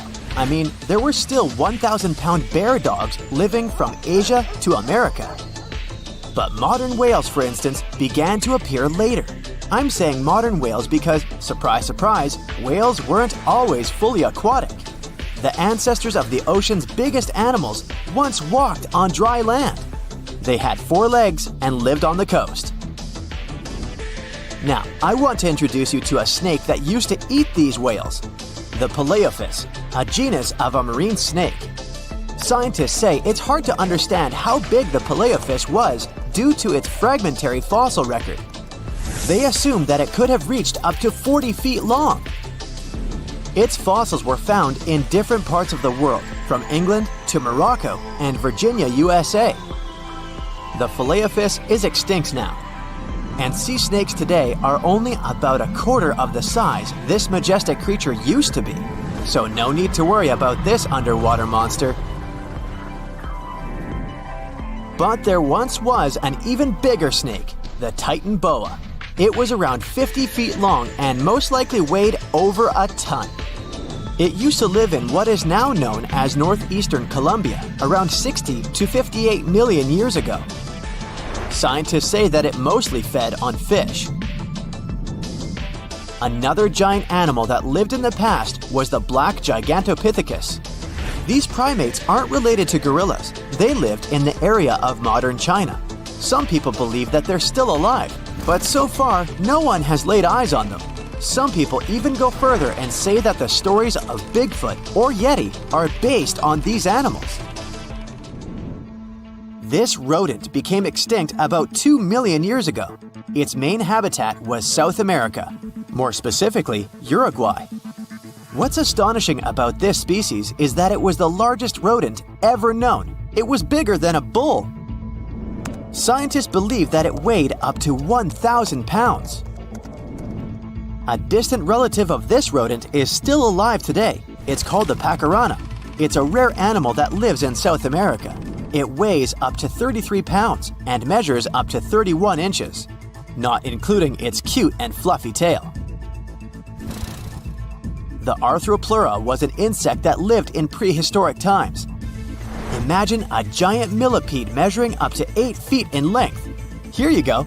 It was one of the largest land animals of its era, about 315 million years ago. The Arthropleura's shell was covered with tough plates. These plates were there to protect the creature from damage. Most of the time, it burrowed into the ground to avoid becoming some other animal's dinner. Meet the megalodon. Millions of years ago, this shark lived in the ocean and ate other marine creatures. It had wide teeth, and its jaws were so powerful that the animal could finish off its prey with the force of its bite. It was one of the largest sharks to ever exist. Yet, this predator also went extinct. Scientists don't really know the reason. This made me wonder why animals were so big in the past. Nowadays, smaller creatures flee or hide from predators. But apparently, it wasn't like this before. Many centuries ago, animals didn't just run or hide, they fought back. Research suggests that this behavior may have been the most important motivation for prey to grow bigger. A study compared the skulls of ancient animals to those of their modern peers. The skulls of predatory animals have become shorter and narrower, while the skulls of the animals they hunted have become longer and broader. This means that predators learned to become experts in hunting, while prey worked on developing their defense skills. You see, a larger body size was a great advantage because it made it harder for predators to take down the animals they hunted.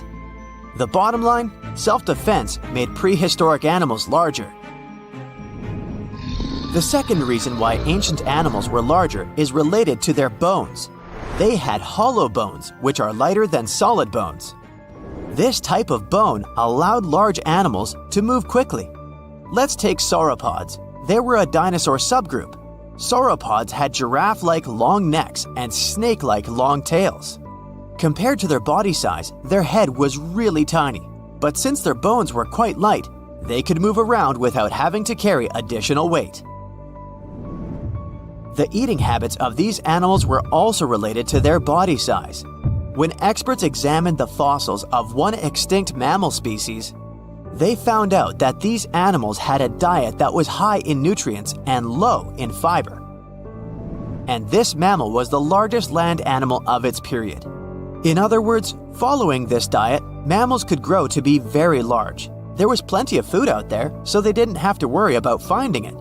Fun fact, these animals also took chewing out of the picture.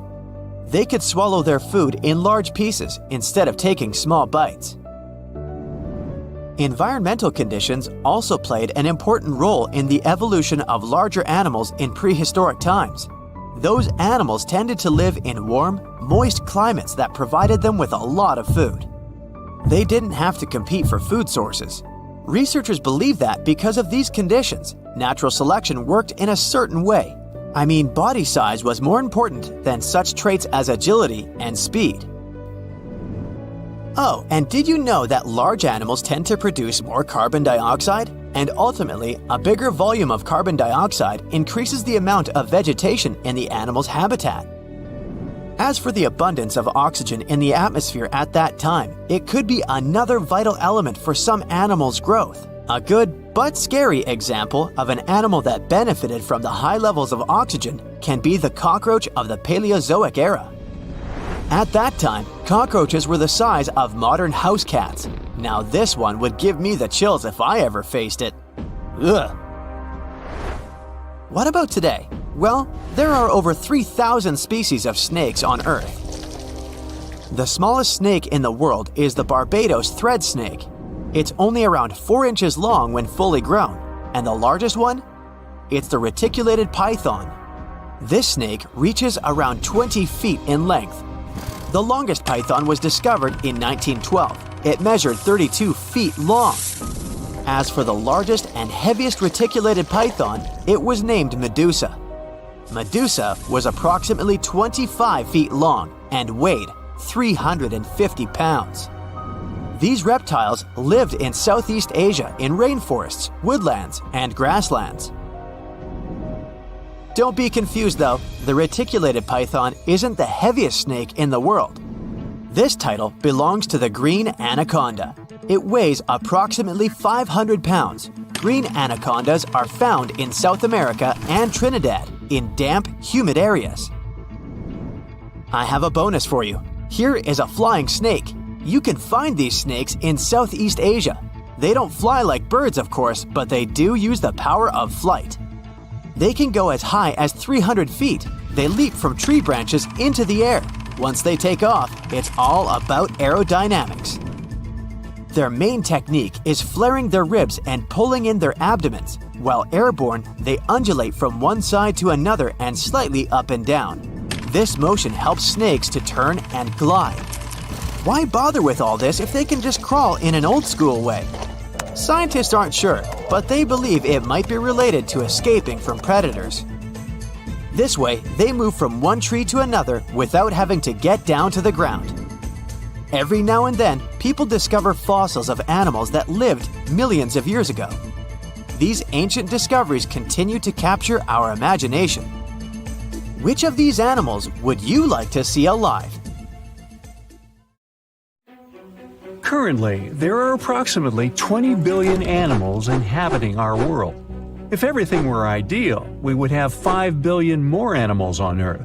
But many species have gone extinct, and around 44,000 species are currently in danger. The largest, most recent mass extinction event in history occurred during the dinosaur era, leading to the eradication of 75% of species on Earth. The Tulachi wallaby is a long-lost relative of today's kangaroo, but they had a hidden superpower, night vision. That's why they were mostly active at night. They were 3 feet tall and fed on grass, fruit leaves, and other plants. Wallabies lived in grassy areas near swamps and other water bodies, but not for long. By the 19th century, their numbers had gone down, bringing them to the edge of extinction. Only 14 wallabies had been left in the wild by 1920. A rescue mission was launched. They tried to capture the last 14 animals to protect them. But the situation got out of control and 10 wallabies lost their lives. The 4 remaining ones were transferred to a special facility, and in 1935, the last animal passed away. Only one picture of the Tulachi wallaby is left now.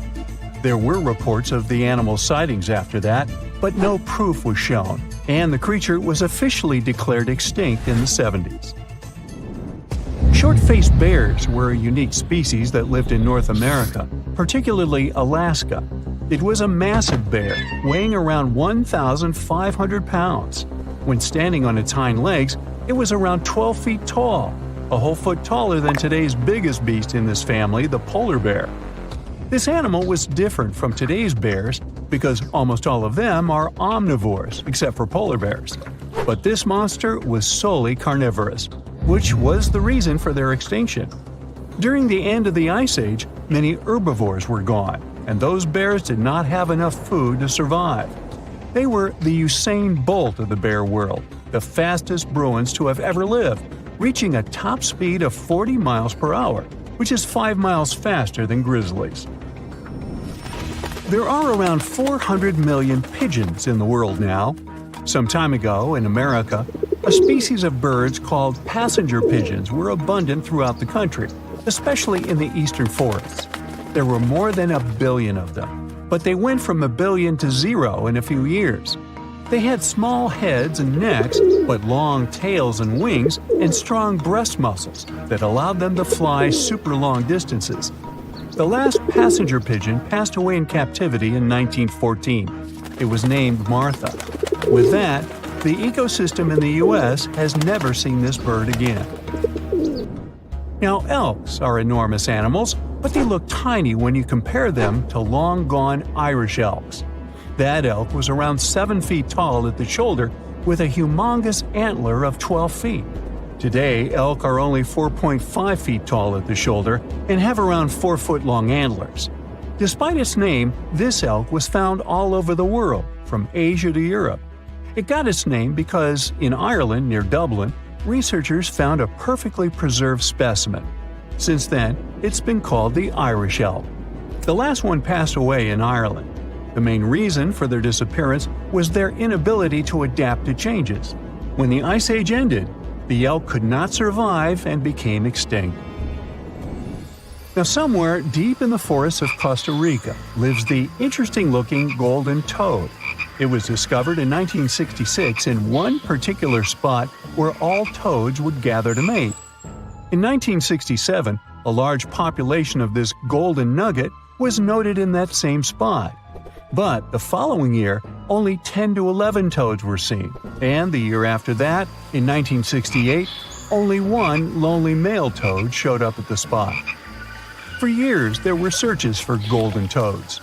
In 2004, the toads were officially declared extinct. Humans were not responsible this time. The drought in the area in the 80s had a significant impact on the toads. Still, the last straw was the arrival of a new fungal species that caused the animal's skin to thicken, eventually leading to the toad passing away. This chytrid fungus is responsible for the extinction of more than 90 frog and amphibian species, becoming one of the biggest threats to their lives. Now, Canada is a very cold country, no surprise there, and nobody would expect tropical birds like parrots to live there. However, there was a parrot species that lived in America and some parts of Canada. I'm talking about the Carolina parakeet. Those were truly beautiful birds with orange-yellowish heads and green bodies. Their favorite rest spots were big trees alongside rivers. This parrot's favorite food was cockleburr seeds, which are poisonous to us, but the bird had no problem eating them. Also, they used the dangerous cockleburrs as a defense mechanism. After they ingested loads of them, their meat became poisonous, and predators do not enjoy eating toxic birds. Carolina parakeets were abundant, there were millions of them. But since the Ice Age, their numbers had been gradually going down because of natural reasons, mainly temperature. By 1935, no such parakeets were left in the wild. Today's African lion had a much more prominent and notorious cousin, the Barbary lion. Those cats were mentioned in many famous old books. They were described as mean, terrifying beasts. It's believed that they were the largest lion species ever. Those big cats weighed around 600 pounds and were 9 feet from the head to tail. Unfortunately, this lion was declared extinct in the 90s due to many factors. Today, we only have one photo of this animal taken from a plane. Paradise parrots were native to Australia. They were genuinely amazing birds with captivating colors. What was unique about them was their nesting habits. They only nested in termite mounds. This parrot was always on the edge of extinction, and the reason for that is still unknown. Mice, rats, and other animals also hunted them, and it added fuel to the fire. The last bird was spotted in the year 1972. Since then, paradise parrots have only been seen in museums. The Gulf of Mexico was once home to Caribbean monk seals. This species of seals enjoyed spending time in the warm subtropical climate of the Caribbean. Most of the time, they were found near reefs and islands, foraging for food. Like most of us, they also loved sandy beaches and were usually seen in groups of 100 seals, resting before the next adventure. In the year 1886, monk seals were declared extinct. You can still see this animal in 2 museums. Both are located in the UK. As we all know, zebras have black and white stripes. But once, a zebra species had only half the body covered with brown and white stripes. The rest was just brown, and the belly was white. It was called the quagga. They lived in the southern part of Africa in grass fields and wet pastures, like today's zebras, and ate grass and other plants. The last quagga perished in 1888, but not all hope is lost. Today, extensive research is being done to bring this animal back into the wild. Australia is home to many outlandish animals, but the craziest ones are probably gastric brooding frogs. This species is not like your ordinary frog that lays eggs. They hatch their young inside their stomach and give birth by vomiting around 25 fully formed young frogs. Sometimes their stomach becomes so bloated that they have to breathe through their skin. 2 species of this frog were discovered in the northern and southern parts of Australia in the 1970s by Mike Taylor. A decade after their discovery, both species are gone. The main reason for their extinction is the chytrid fungus. Luckily for them, they're also part of a de-extinction program that's putting serious efforts into bringing them back into the wild. Most rivers in the world flow into the sea, but the Okavango in Africa takes its massive waters right into the Kalahari Desert. And it looks like this river manages to do the impossible and defies gravity. The Okavango starts in the highlands of Angola, runs for 1,000 miles like any other normal river, and then drops into the largest inland delta on Earth, known as the Okavango Swamp. The delta has land slopes dropping at nearly 150 feet, which is about half as tall as the Statue of Liberty. The area where the Okavango Delta is now used to be part of a lake that dried up around 2,000 years ago. It takes the Okavango water several months to complete its journey, and the landscape there is never the same. The first European to have found the delta was the Scottish explorer David Livingstone. Yeah, the Dr. Livingstone, I presume, guy? That's him. When he first saw it, he was shocked as he noticed that the water seemed to be flowing backward and even uphill. He saw 2 strong watercourses connecting the Okavango to the wetland systems to the east. Decades later, other explorers saw them completely dry. Several years later, the watercourses were full again, and they kept emptying and filling up, sometimes changing direction. Scientists managed to explain this mystery when they found a hidden network of faults, part of the Great Rift Valley, under the sand. When major earthquakes happen, like the one in Indonesia in 2004, the Earth sets off a chain reaction. Tiny cracks underground shift just enough to send a trickle of water down the river, and a flood begins, raising the water levels.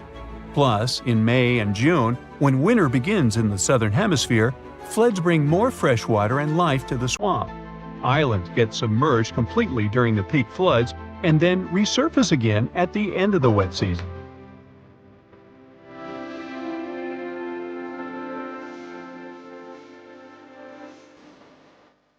Wildlife just loves all the water in the delta, and you can often see migratory elephants bathing among pink lily pads and silverfish, bream, barbels, and other fish.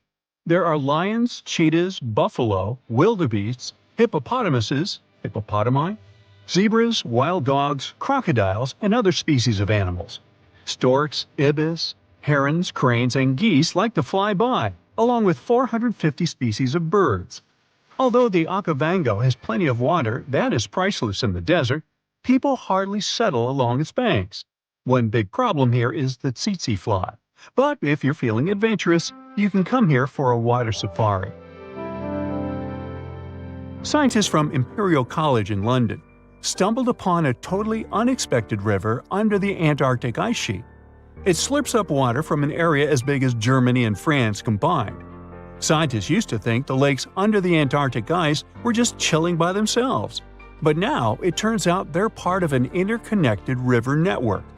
Water under the ice can form in two ways, either from melted snow seeping down or from the Earth's natural heat and the ice grinding over the ground. The Antarctic gets a lot of surface melting during the summer, but Antarctica is usually too chilly for that. This newly found river is proof that there's plenty of water down there just from the ice melting from below. This river could make Antarctica lose its icy cover way faster. If things heat up enough to melt the surface, that water could rush down and mess with the base of the ice sheet, turning Antarctica into a melting mess like Greenland. If the ice starts moving faster than the water can handle, it's going to create more friction, making even more water and speeding up the melting process. The researchers are on a mission to dig deeper into how this river system works and see if it's causing trouble in other parts of the icy continent. Understanding what's going on down there could give us a heads up on how a changing Antarctica might shake up the whole planet. The Roe River in Montana flows for just a bit over 200 feet between Giant Springs and the Missouri River. It was mentioned in the Guinness Book of World Records as the shortest river in the world, but they had to remove this category altogether because there was some heated debate over this title.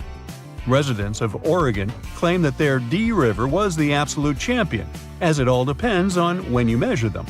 There could even be shorter rivers in Norway or Indonesia, depending on what you see as a river. The official definition says it's something that has constant flowing water in the form of a current and is fed by upland sources or another river, lake, or watershed. Creeks and brooks flow together to form streams. Streams become rivers, and rivers take the water from higher to lower lands, ending in the ocean. There are 12 stream orders, and the first two levels don't have other streams feeding them. So, Roe and its other short buddies technically deserve the title of rivers. I'm glad we cleared that up. Rio Negro in South America is the largest Blackwater River in the world and the largest left tributary of the Amazon jungle. Its waters look more like strong tea and seem pitch black only from the distance. They get that dark color from humic acid. When plants containing phenol break down only halfway, they leave behind this tea-like hue. Some people believe that Blackwater rivers can't be productive, but Rio Negro helps big fishing industries and has spots where turtles come to lay their eggs. Back in the 17th century, explorers didn't find tons of indigenous folks along the river. But it probably didn't have to do with its productivity, more with diseases and conflicts. There are around 700 different fish species documented in Rio Negro's basin, including at least 100 you won't find anywhere else. A bunch of those fish end up in aquariums, like the super popular cardinal tetra. There is a canal connecting Rio Negro and the Orinoco, which is another major river in South America. Many aquatic species try to move between the rivers, but only the toughest can handle the mix of blackwater and clearwater sections in that canal. There's a unique creek in Wyoming that drains both into the Pacific and the Atlantic Oceans. It begins high up in the Teton Range and later splits into two branches. The Pacific Creek joins the larger Snake River, which merges with the Columbia River and finally reaches the Pacific Ocean. The Atlantic Creek heads east and flows into the Yellowstone, Missouri, and Mississippi rivers and eventually empties into the Gulf of Mexico. If you connect the two creeks' watersheds on a map, you'll get a single blue line between Oregon and Louisiana. Explorers who were looking for the Northwest Passage between the two oceans never knew they could have used the creek. They would just need really tiny boats. Some scientists believe that cutthroat trout knew about this route long before people. They managed to migrate from the Snake River to the Yellowstone River, most likely using the Two-Ocean Creek. Now, every summer, the Caño Cristales in Colombia turns into a liquid rainbow, or the River of Five Colors. At this time, and until the end of fall, the conditions are just perfect for the riverbed to turn bright red, yellow, green, blue, and black. You gotta thank certain aquatic plants growing in the river. a special type of seaweed for all this beauty. During the wet season, the river moves fast and the sun cannot get to these plants. When the dry season hits, there isn't enough water to feed them. So the time in between the seasons has the perfect conditions for this colorful show. No other place in the world has anything similar. So at some point, the number of tourists who wanted to see it became so huge that scientists got concerned it could be bad for this hotspot of biodiversity. The area is home to rare species of animals, birds, and plants. Now, there are ecotourism trails and strict opening hours for visitors. Well, if you don't have enough to worry about, here's another fear unlocked. You might turn into the next meal of a meat-eating plant. This type of plant has appeared in video games like Super Mario. That's why it looks familiar. So, we wonder here at Brightside, what would happen if a hypothetical giant Venus flytrap captured you? After all, these plants aren't picky eaters. They have sensitive trigger hairs, which cause the plant's iconic hinged jaws to snap shut. Its leaves are equipped with tiny bristle-like structures that interlock when the trap closes, making it difficult for prey to escape. Once it happens, the plant begins secreting digestive enzymes to break down the prey's soft tissue. The digestion process in carnivorous plants takes several days. During that time, the plant extracts nutrients from the dissolved prey. In our hypothetical situation, it would take a long time for the plant to consume you, and since the process would be extremely slow, most likely you'd be able to free yourself before significant harm occurs. In any scenario, it would be extremely hard for the plant to digest a human completely. The anatomy and digestive processes of Venus flytraps are adapted to deal with insects, not large animals like you. Even if they were larger, they would still not be able to eat you. Comforting? Somewhat. The Venus flytrap primarily consumes insects, spiders, and other small invertebrates. Researchers have found out that this plant can digest small pieces of human flesh, but the largest representatives measure just a few inches. So it's highly unlikely for a Venus flytrap or similar carnivorous plant to pose any serious threat to humans. Barry Rice is an astrobiologist from California, and he thought about this question too. In a rather cringe-worthy experiment, Rice applied his Venus flytraps with skin fragments peeled from his toes affected by the athlete's foot infection.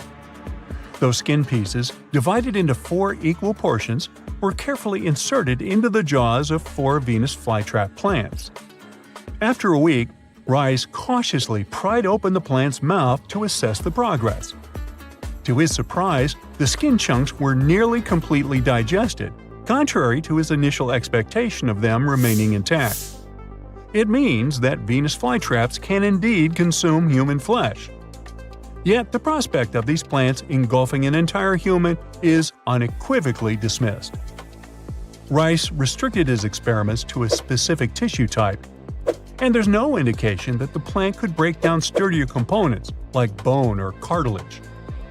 The size limitations and the slow digestion process also act in favor of the person's survival. Now, when it comes to size, Venus flytraps can grow to about 5 inches in diameter. Each plant has about 6 stems with leaves that are hinged and lined with tooth-like edges. These flytraps are originally from North and South Carolina. But at one point, they decided to take a trip, and now you can see them in places like Florida and New Jersey. They like the moist, acidic soil vibe found in forest understories. They need loads of humidity and sunlight to thrive. They lure insects with their reddish-lined leaves and sweet-smelling nectar. When a bug lands on their jaws, they don't snap shut right away. This process turns into a 20-second dance show. The petals stay open if the bug doesn't make at least 2 moves. It prevents random debris from getting trapped. On the second move, the plant goes from a happy convex shape to a hungry concave one, closing its jaws in less than a second. The bristles on the leaves act like jail bars, keeping the insect from pulling a Houdini. On the third move, digestion mode activates. Juices break down the bug. The plant reopens after 5 to 12 days, and whatever couldn't be digested just falls out. Actually, you can give a Venus flytrap a little touch without hurting yourself. In fact, they're pretty soft to the touch. Yes, these types of plants can't eat us, but it doesn't mean they're not spooky.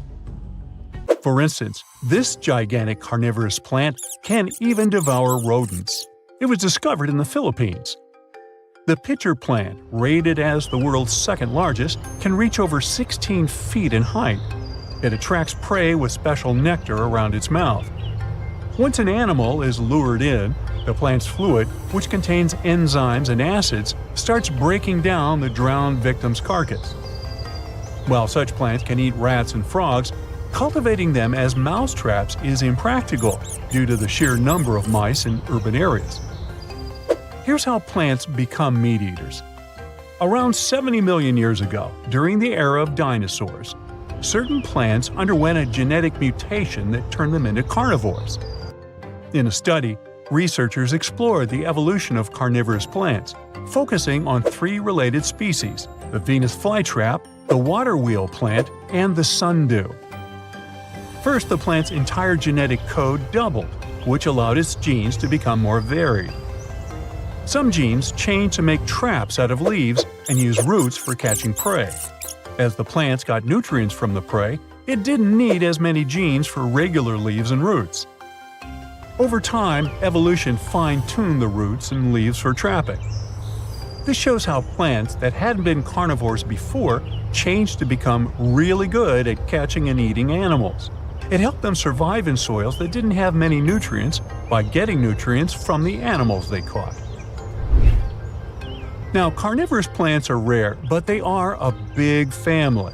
There are more than 700 species found all around the world on every continent except Antarctica. They're not just hanging out in damp swamps and jungles. North America takes the crown for the highest number of different carnivorous plant species. We're so proud of that. Venus flytraps are the ones with the iconic snap trap. Pitcher plants, on the other hand, work with a pitfall trap. It's straightforward. Their leaves are hollow and filled with water and digestive acids. Any bug that falls in ends up drowning and being slowly digested over time. Some pitcher plants have waxy leaves to make bugs slide inside more easily, while others use chemicals to reduce water tension, making any insect that lands in their trap instantly sink and drown. Let's move on to sticky traps. Some plants, like sundews, use active sticky traps. They have tentacles all over their leaves that stick to insects. The tentacles close when an insect lands on them, suffocating the bug. Then there are passive sticky traps. Think of them like sticky mousetraps in a garage. Insects that land on these tiny sticky tentacles just get stuck, and the plant sends out digestive acids to turn them into a liquid snack. Now let's get to the showstopper, suction traps. Bladderworts are the stars here, pulling in bugs and other prey faster than you can blink twice. They love snacking on mosquito larvae. But big ones can even grab small tadpoles by the tail and devour them from bottom to top. Have you had your lunch yet? Okay. Then there's the lobster pot trap. This one is a unique trap where the plant's roots are hollow and have openings. Sharp hairs force tiny bugs and larvae into the roots. The bugs can't turn around and they end up heading straight for the plant's stomach. Fun fact: not all carnivorous plants need digestive enzymes. Some team up with helpful bacteria and focus on physical traps instead. Carnivorous plants don't grow only on land. There are underwater ones too.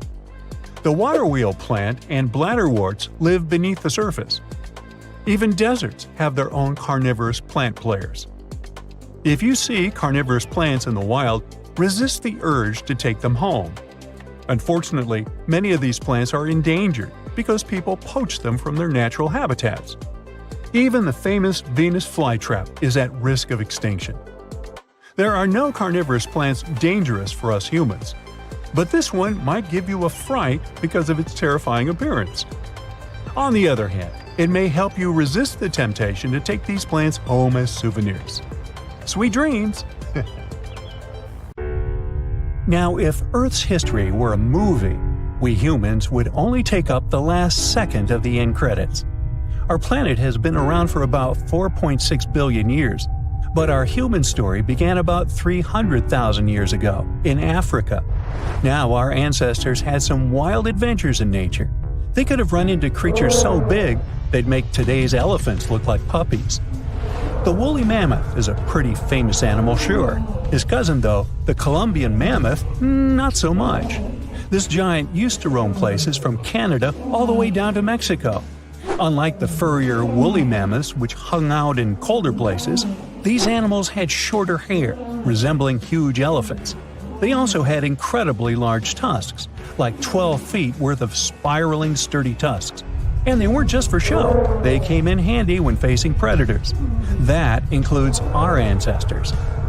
If you think about sloths these days, you're picturing these adorably slow creatures. They couldn't possibly be in your list of most dangerous animals. Well, their grandparents might have. For starters, we call them ground sloths, and they vary a lot in size. Some were as big as rhinos, and others, like the Megatherium, were as colossal as elephants. Imagine seeing a 20-foot-long sloth which doesn't mind chewing on some meat every now and then, at least in theory. Ever heard of Bigfoot? Well, our next animal kind of looks like him, but is a distant cousin to orangutans. Meet Gigantopithecus, the largest primate to ever call our planet its home. Standing tall at 10 feet and weighing more than 600 pounds, these animals were amazing to look at in real life. Unlike Bigfoot, they weren't constantly hiding. In fact, it's believed they were peaceful and gentle creatures. Sadly, they faded away about 100,000 years ago, mainly because their food sources slowly became unavailable. Those lush, fruity forests they called home eventually turned into dry grasslands. Next on our list is the cave hyena. Weighing a chunky 250 pounds and standing 3 feet tall, these beasts were as long as a grown-up lying down. What's even more interesting about these creatures is that they loved hanging out in groups. A pack could be as big as 30 of these animals, which meant they could easily take on even the biggest, heaviest mastodons. Our ancient families would have needed to stay alert around these hungry specimens. Sadly for these hyenas, about 20,000 years ago, their numbers started going down. Soon enough, they completely disappeared from the planet. Quick pop quiz. What's called a tiger but isn't really one? It's the saber-toothed tiger. I mean, sure, they belong to the feline family, but they aren't technically tigers. First appearing around 42 million years ago, in July, I think, many of their kind were gone before we even showed up. However, early Americans might have bumped into a couple of specimens from this group. If that really happened, it would have been quite the encounter. Think of the biggest wild lion today or the hefty Siberian tiger. These big cats also had some incredible features hidden in their fur. They were good at sneaking around, hiding, and pouncing on mammoths bigger than themselves. Their bite wasn't that strong, but they could open their jaws wide, like twice as much as a lion. And although their teeth were a bit on the weak side, they had buff forearms to pin down their dinner, giving those big fangs a purpose. Not the kind of kitty you'd want to play with. Dire wolves made their debut about 250,000 years ago. They were like the gray wolves we know today, but a lot stronger. While wolves these days stretch out to about 6 feet and tip the scales at 170 pounds max, dire wolves were about 5 feet and about 150 pounds. Found all over North and South America, they had admirable jaws, biting nearly a third harder than their modern counterparts. Also, their favorite snack was horses. But just like many other majestic beasts of the past, they faded away around 10,000 years ago. Now, names can be deceiving. Take the American lion, for example. It's not really a lion, it's more of a panther's big cousin. The other part of the name is correct, though. They did live in America about 330,000 years ago. This feline was no lap cat either. They were at the top of the wildcat pyramid, weighing a colossal 772 pounds. That's like stacking 4 grown men on a scale. Even the mighty African lion would look a tad bit shy beside these beasts. With the muscle to take down a bison, you wouldn't want to accidentally interrupt their dinner. They parted ways with this planet around 11,000 years ago, right after the last ice age. Now down in Australia, about 50,000 years ago, I wasn't around then, there lurked a relative of the Komodo dragon, the Megalania. Experts love to have debates on how big it was. Some say it stretched out to 23 feet. Others think it was just about 11 feet long. Either way, they were basically mega-sized Komodo dragons with a dangerous bite. If you think bears are already big and fluffy now, let's introduce the short-faced bear. While this big creature stood on its hind legs, it towered at 14 feet. With long limbs, they could outrun today's bears, hitting speeds up to 40 miles per hour. These ultra bears sadly disappeared around 11,600 years ago. Now imagine a crocodile. Okay, imagine that same crocodile, only supersized, with sporty legs, doing its thing in Australia about 1.6 million years ago. Well, say hello to the quincana. These crocs were extremely large, reaching 23 feet. And no, they weren't lazy river loungers. These creatures really love spending time on land. They evolved to have strong legs for their chases and razor-sharp teeth designed for slicing, not gripping. When did we stop sharing beaches with them? About 40,000 years ago. The name elephant bird might not sound familiar, but try to picture a bird that stood tall as high as a basketball hoop at 10 feet and weighed as much as a small car, 1,500 pounds. Their eggs were equally huge, like 150 chicken eggs bundled up into one. Now, as amazing as these birds sound, there's a lot we still don't know about them. They're hard to study, as most extinct animals are. Still, some recent studies have given us some clues. Scientists have been examining ancient molecules from their fossilized eggshells. It's an awesome piece of evidence, since these birdie shells were thick, preserving precious DNA inside. Plus, there are tons of these eggshell fragments sprinkled all over Madagascar's beaches. Because of these findings, we now know these birds were herbivores and loved eating leaves and seeds. We also know the tiny kiwi bird is its closest living relative. Now, dodos were these amazing birds we also used to share the planet with. They're like distant cousins to ancient pigeons. To give you some perspective, imagine a chunky bird weighing about 50 pounds. Similar to chickens, turkeys, and ostriches, dodos were also the types of birds that couldn't fly.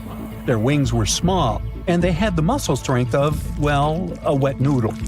Now, you might have heard the word dodo used as a name for creatures that aren't that bright. Don't get confused, though, by this name. These birds were, in fact, intelligent. Scientists were able to figure that out by studying their fossils. It turns out that they were good at smelling stuff, unlike most birds that are all about the visuals. These creatures aren't around for us to study anymore, but that might change. One evolutionary biologist is on a mission to fully understand these amazing ancient birds. On that note, she revealed that the dodo's DNA has been completely sequenced. There are even talks about potentially bringing dodos back to life. They would make a nice addition to the lovely beaches of Mauritius, the place they used to call home many, many years ago. Thousands of years ago, a huge meteor weighing 2 million tons crashed into Earth at a speed of around 56,000 miles per hour. Sounds like a big deal, and it was. It actually created Lonar Lake in Maharashtra. When you see it from above, it might look like any other lake, but the sand there is magnetic, and it makes compasses go haywire. First off, it's a soda lake. Nah, it's not filled with Coke. It's just another name for an alkaline lake. The pH levels there vary from 9 to 12, whereas humans enjoy ranges from 6.5 to 8.5. So it's not really advisable to bathe there, not to mention to drink such water. There's a little round dip about 2,300 feet away from the main lake, which folks think was made by a piece of the main meteor. Near this lake, there's a Hanuman temple that has an idol carved from rock, and it's said to have some pretty strong magnetic vibes. Also, local farmers are draining water from Ambar Lake. Sometimes people refer to this lake as Chota Lonar, which means Little Lonar. This nearly perfect oval is one of only 2 natural craters in the world made entirely from basalt, a dark, finely textured volcanic rock. The water there is 7 times saltier than ocean water, and sometimes the lake can turn pink due to particular bacteria. Whenever you open up a tap to fill a glass of water, water goes from top to bottom because gravity, duh.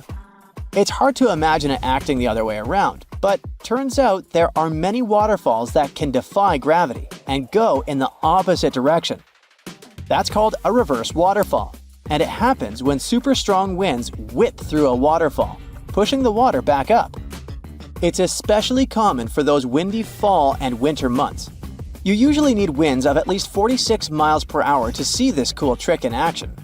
It's actually not as rare as one may think, and you can find these wild reverse waterfalls all over the globe, from Australia to India, Japan, the UK, and the US.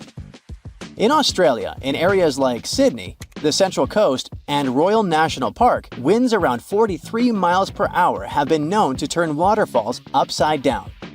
Yep, it's all about the wind going this fast. Please put aside all those weird myths about Australia being in the southern hemisphere, like the one about the water in the toilet flushing in the opposite direction. This is nothing but an urban myth. In India, near Mumbai, and in places like Sandan Valley and Amboli Hills, waterfalls get blown upward during the monsoon. And if you're ever in the Faroe Islands, you can witness this unique phenomenon happen regularly due to the region's geography and fierce winds from the North Atlantic. Magnetic Hill in Ladakh, India, is a fascinating spot, sitting at about 14,000 feet high, right along the Srinagar-Leh Highway, just 16 miles from Leh City.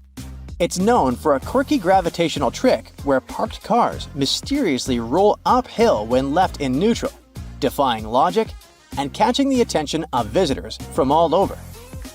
Locals have their own myths, viewing it as a path between heaven and earth.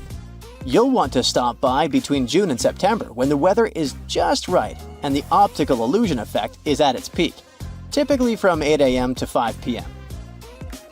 In Brazil, there's this street called Rua do Amendoim that seems to defy the laws of physics, leaving many puzzled as they walk or drive down it. Locals affectionately call it Peanut Street, and there's never a shortage of parking spots. That's mainly because if a car is parked without the emergency brake, it starts to roll uphill all on its own, picking up speed as it goes. People have all sorts of wild theories about why this happens. Some say the hill is haunted, while others think there's a huge iron ore deposit beneath it pulling cars up like a magnet. But believe it or not, the truth is that this strange occurrence is just an optical illusion. The street looks steep, but it actually has a slight dip. So, while it seems like cars are rolling uphill, they're really just going downhill. Still, that hasn't stopped folks from filming countless videos of this quirky sight. Located on the beautiful Black Sea coast, Ureki is a chill beach resort town known for its unique magnetic sands that are all about health and wellness. These sands have been getting attention for their healing powers since the 1800s. Helping people tackle various health issues. Ureki's magnetic sand is packed with minerals like magnetite and quartz. It's got an unusual magnetic content of about 23%, making its magnetic field way stronger than that of regular sand. The Hessdalen Lights are mysterious glowing orbs seen in a 7-mile stretch of the Hessdalen Valley in central Norway. These lights have been popping up since at least the 1930s and can be spotted both day and night. They usually shine in bright white, yellow, or red and can hover, move quickly, or sway gently. Their appearances can last from a few seconds to over an hour. Though there were many sightings, especially between 1981 and 1984, the frequency has gone down to about 10 to 20 a year as of 2010.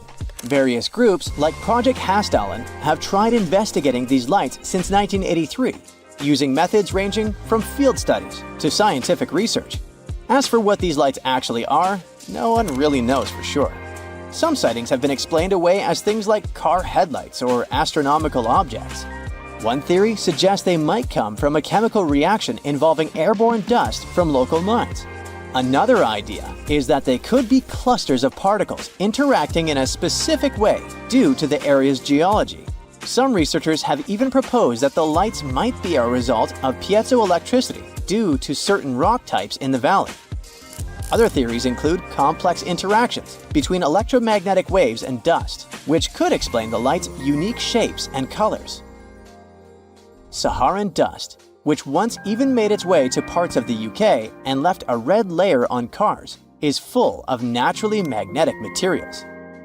On September 7, 2023, some folks noticed their cars were covered in reddish flecks because of the dust blown from the Sahara. A video making the rounds on Facebook showed someone using a magnet to lift the dust off their car.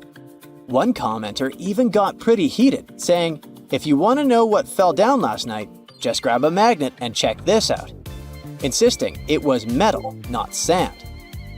Naturally, this sparked chatter about how the dust's magnetic properties could be linked to chemtrails. But guess what? Experts are clear that magnetism is actually normal for Saharan dust. According to Professor Barbara Marr from the Center for Environmental Magnetism and Paleomagnetism at Lancaster University, the dust carries a mix of particles from the African ground and some air pollution as it heads to Europe and the UK. The red color is due to hematite, a weakly magnetic mineral. Sure, the dust can pick up some human-made magnetic particles along the way, but scientists say those are usually way less abundant than the naturally occurring ones. The whole chemtrails idea, which suggests planes are intentionally spraying harmful substances, is based on conspiracy theories that have been thoroughly debunked. In short, the presence of magnetic particles in Saharan dust, like that of hematite giving its reddish tint, doesn't back up the chemtrail theory at all. Not having the internet in 2024 seems sorta abnormal, right? When we talk about internet access, it primarily comes down to wired connections, mobile networks, and satellites. Fiber optic cables connect most of the world, except Antarctica, and many small islands. Mobile networks are also widespread, even in remote areas like the Sahara. You might find patchy access. For people in rural spots, satellite internet is often the best bet, even if it's slower. Still, there are a few truly isolated spots left. Deep caves like Georgia's Kerbera Cave are internet-free due to their depth. And under the ocean, signals struggle to get through, making internet access poor or non-existent. Australia used to have its own giants. Those were huge animals that could have dwarfed anything living on this continent these days. Scientists found the remains of many of those ancient creatures in the Narracuta Caves in South Australia, 4 hours away from Adelaide. It's a lovely region, but it can be treacherous. Watch out for holes the ground is pocked with. Known as pitfall traps, many of them are no wider than a coffee table. They're deep and plunge into the darkest of caverns. One of such caverns is called Victoria Fossil Cave, and it's a treasury that's been hiding the bones of around 45,000 animals for centuries. Some of the oldest bones belong to creatures far more terrifying than any animal you can encounter today. Those were the ancient Australian megafauna, huge beasts that roamed the continent during the Pleistocene epoch. During those, there were giant snakes, huge flightless birds, wombat-like creatures the size of a rhinoceros, and many others. One of the largest examples of the Australian megafauna scientists have discovered so far is the Diprotodon. That giant herbivorous creature was 10 feet long and 6.5 feet tall, and weighed more than 6,000 pounds, about as much as a small Asian elephant. Even though this terrifying beast didn't eat meat, it could have smashed other animals with its sheer weight. Scientists have found the remains of hundreds of such creatures all over Australia, so it's safe to say that no other animal from that time or in that location was larger than this giant. Despite its creepy appearance, the Diprotodon was a relative to the modern-day wombat, and those are known to sometimes pounce humans. The Diprotodon had toes that pointed inward and were well suited for digging burrows. On the other hand, Diprotodon was a giant, and it was unlikely that it used to do so. It was likely a trait it had inherited from its smaller burrowing ancestors, or it could have used its claws to search for roots. This theory is supported by the fact that the animal's pouch was facing backward. It prevented any dirt from collecting inside while the creature was digging. Since this animal was so big, it didn't have to worry much about predators. Up until 60,000 years ago, when the first humans appeared on the continent, full-grown diprotodons only had to look out for creatures like the quincana. Measuring in at a whopping 20 feet long, the quincana was a land crocodile. It lived in Australia from around 20 million to 40,000 years ago. It disappeared along with most other mega creatures of the last ice age. It's thought to be the result of the first humans coming to the continent. Even though the quincana was extremely fast and dangerous, it was possible that this creature got outcompeted by human hunters who took all available prey. Unlike modern crocodiles that are mainly aquatic, that mighty beast was a land dweller. Scientists figured it out by studying the quincana's legs. They were able to support and carry the body clear off the ground. It means there was no escape for ancient people once the quincana spotted them. Modern crocodiles can only push themselves along on their bellies. Such an adaptation allowed the quincana to chase its prey for long periods of time, exhausting it in the process. Another creepy feature of this ancient monster was its teeth. Aquatic crocs have conical teeth. Those are great for gripping and holding on to prey underwater. But quincana had knife-like teeth, ideal for slicing soft-bodied animals like, mammals. Another Australian monster, Thylacoleo, wasn't all that large, but it didn't make it any less terrifying. It was still among the top predators and the biggest carnivorous animals in Australia. This creature was a true oddity of nature, even by prehistoric standards. First, its teeth resembled not those of a regular predator, but those of a rodent. Its front incisors were enlarged, taking the place of canines. Premolars were also shaped like blades. They were used for cutting flesh and bone. At first, scientists thought that Thylacoleo used those teeth to eat nuts and fruits. But later, a study showed that the use of such teeth was better suited on necks and spines. The jaws of this ancient creature were immensely powerful. A 220-pound Thylacoleo had a bite force similar to that of a present-day 550-pound lion. It means that the animal could easily bring down prey much larger than itself. Then there was Thylacoleo's tail. It had strong muscles which provided the animal with the ability to use the tail as support when tackling large prey. The Thylacoleo had retractable claws, and this feature is very uncommon among marsupials. It allowed the animal to keep its razor-sharp hooks from getting blunt and could help it get a better grip on its prey. Scientists are quite sure that, like today's leopards, the Thylacoleo could climb trees and jump on other animals from above. It was done so fast and stealthily, they never knew what hit them. The creature's rear feet support this theory. The first toe there was reduced, but the foot had a rough pad like what modern-day possums have. It allowed them to have a better grip while climbing. Right after scientists found the first skull of the Meliolania, this animal was classified as a lizard. That's why its name translates to small groomer. But after they discovered more complete fossils, it turned out that the Meliolania was a giant turtle. But that's not all. It was one of the largest land turtles to ever have existed. The main reason researchers initially believed the creature to be a lizard was the fact that its skull was adorned with a series of spikes. It's something the modern-day horned lizard can boast. But even after discovering the true nature of the Meliolania, scientists still don't know how to properly catalog it. It might have been a creature that folded its neck under its spine, or it could have folded it to the side.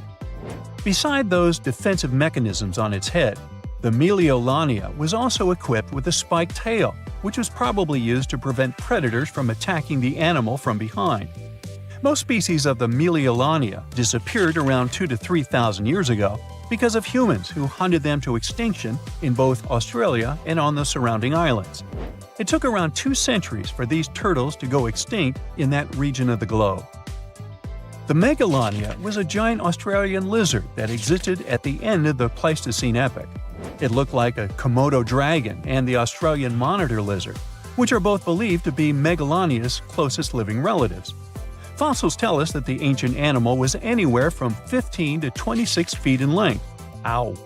The youngest fossil remains of this ancient Australian monitor lizard date back to about 50,000 years ago. The first indigenous settlers must have encountered Megalania, which led to the lizard's extinction.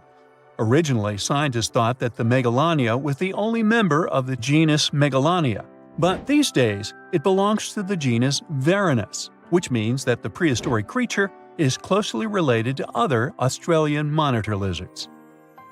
Our next giant creature on their list was once dubbed an ostrich on steroids. I mean, look at it. It was the last of the thunderbirds to go extinct in Australia. The Carnivorous lived on the continent at the same time as early humans. They might have coexisted for 15,000 years or so before the huge bird eventually disappeared. This theory has some proof. The bird's fossils found along with human artifacts. Some cave paintings also depict flightless birds similar to the Carnivorous in size and shape. Although it wasn't the largest bird in Australia, the goose-like creature was still as tall as a grown-up man and weighed around 550 pounds. Even a modern-day ostrich can be dangerous if it feels threatened. Imagine meeting its giant prehistoric relative. Scientists are still arguing about its diet. Many believe the creature was an herbivore, but there's still a chance that the Carnivorous was a partial scavenger. Its small, stubby wings and powerful hoof-like legs hint that the bird could have been a plant eater. But its huge beak and exceptionally deep lower jaw evoke suspicion. Such features are highly unusual in birds. A word of warning: when you're in Australia, never stick your finger into these holes. They might be home to burrowing spiders. Some species have a bite powerful enough to pierce nails. It feels similar to a hammer on your finger because of the venom. So always give your boots and outdoor clothes a quick check to be safe. Animals sometimes make homes or look for food in them, especially bandicoots. Silk-lined burrows in shady spots might belong to funnel web spiders. The silk works as a trip line to alert the spider inside about what's happening outside. Look for shiny dark brown to black spiders with finger-like spinnerets at the end of their abdomen. Then you'll find them. Males have a hefty mating spur sticking out of the middle of their second pair of legs. When these spiders feel threatened, they make aggressive moves, rearing up and showing off their startling fangs. These spiders, which belong to the Aranida order, are known for their funnel-shaped webs that widen at the entrance. They patiently wait in the narrow funnel for prey to touch the web, then swiftly capture it. In Australia, large brown spiders frighten people due to their venomous bites. They are infamous for causing people to lose their lives in southern and eastern Australia, particularly in the Sydney area since the 1920s. Quick access to the antidote after a bite is crucial in preventing severe consequences. The next spider is one of the world's most dangerous venomous spiders. Phonutria nigrivator is a spider living in South America. People often call it the Brazilian wandering spider. You see, in Brazil, 4,000 people get bitten by this critter each year. The bites can cause serious issues, such as hypertension, blurred vision, sweating, and vomiting. You wouldn't want to meet with this creature, as you can also face way more severe consequences than blurred vision. In some situations, its kiss can take a life. Apart from messing with humans, this spider has a diverse menu, including crickets, katydids, and even larger options like tree frogs, lizards, and bats. Operating under the cover of darkness, these creatures are the most active during the night. They ambush their prey instead of relying on webs. In the daytime, they seek refuge beneath logs or in narrow crevices. They love to be around banana trees, but can be found in urban areas and inside homes too. If you spot them one day, be prepared. This creature's body is covered with thick brown hair and is not that small. In 2013, a London family had to leave their home due to an infestation of Brazilian wandering spiders. The trouble began when an egg sac, hidden in a bunch of bananas, made its way to their local grocery store. No one noticed. When the family bought the bananas, the egg sac broke open. Potentially lethal spiders spread around the house. Over 2,500 people visit poison control centers annually in the U.S. Black widows are spiders with the signature hourglass mark on their bellies. Well, let's talk about their bite. These creatures have a bad reputation because their venom is supposedly 15 times stronger than what rattlesnakes pack. When they bite humans, the bite causes muscle aches and nausea. The venom can even mess with breathing by paralyzing the diaphragm. Despite these cases, most people who get bitten don't end up with serious issues unless they're elderly or very young. These sneaky creatures don't pick just one spot to hang out. You can find them in wood piles, burrows, or among plants that act as scaffolding for their webs. Black widows are especially dangerous for other insects and their mates. After a not-so-romantic mating dance, ladies sometimes go all Hannibal Lecter on their mates. These spiders are architects too, spinning massive webs where females stash a cocoon loaded with hundreds of eggs. Baby spiders move out once they hatch, but the web stays put. Those webs are also traps. Different kinds of prey later join the black widow's spooky snack collection. Yellow sac spiders range in size from approximately 0.12 to 0.6 inches and construct silken tubes under stones, in leaves, or in grass. They're found across the United States and southward toward Mexico and South America. They are venomous to humans and, unfortunately, are commonly spotted indoors. The venom of the yellow sac spider contains cytotoxin. This is a substance that can damage or impair cell function. Reactions like redness and swelling at the bite site are common. Yellow sac spiders are not known for their calm nature either. For instance, a female yellow sac spider may bite when protecting her eggs. These spiders usually come in different light colors. They can be a hassle for people in more than one way. Your car can be in danger too. On rare occasions, they may even set up nests in car engines. Moving on to wolf spiders. They're part of a large and widespread group found worldwide. They're named this way for their wolf-like hunting behavior of chasing and pouncing on prey. Around 125 species exist in North America, and approximately 50 live in Europe. These spiders are typically dark brown, with long, broad, hairy bodies and sturdy elongated legs. Like me. Just kidding. They're super speedy. While they usually create silk-lined tubular nests in the ground, some may conceal the entrance with debris. Others build turret-like structures. A few species also spin webs. Wolf spiders may bite in self-defense. They are venomous, but their bites are not considered dangerous. Some people who are allergic to spider bites may experience nausea, dizziness, and an elevated heart rate. The bite of the spider's large fangs is similar to a bee sting, so it can cause a physical wound at the bite site, and the venom may cause itchiness. The combination of their powerful bite, rapid movements, and startling appearance can be quite unsettling. Beware of the redback spider, the close relative of the notorious black widow. It used to live in Australia, yet it has managed to spread its web across New Zealand, Belgium, and Japan through grape exports. The distinctive red stripes or hourglass marks on their black backs are more noticeable in females. Disturb a female, and you'll see how she can defend her eggs. You're likely to get bitten. These spiders can sneak into shoes or clothing, lurking against the victim's skin while they're dressing. Both male and female redbacks have a venomous bite. Their venom is a cocktail of neurotoxins. It can cause sweating, rapid heartbeat, and swollen lymph nodes. The redback has control over the venom dose, so symptoms vary based on how much is injected. Australia deals with over 250 redback bites annually, many requiring anti-venom treatment. The latest case, when a person lost their life after being bitten, dates back to 1956. Yet it can happen, so stay vigilant and cautious around these stealthy spiders. Let's talk about the heavyweight champion of the spider world, the Theraphosis blondie, casually known as the Goliath bird eater. This giant tarantula can stretch up to 11 inches and tip the scales at 6 ounces. To put it in perspective, this spider is big enough to cover your dinner plate and is certified by the Guinness World Records. The nickname might make you picture a tarantula feasting on a hummingbird, but that's more of an artistic exaggeration dating back to the 18th century. These spiders are more into munching on arthropods and rarely go for bird snacks. Goliath bird eaters don't bother with webs like their spider buddies.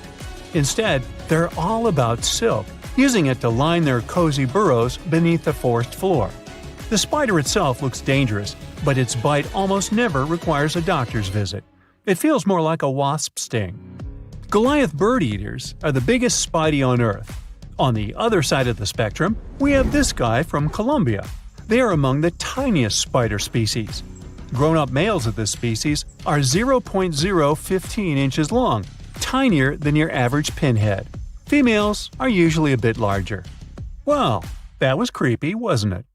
Deep within the dense rainforests of the Democratic Republic of Congo, a mysterious creature is roaming its habitat. Its name sends shivers down the spines of locals and explorers alike.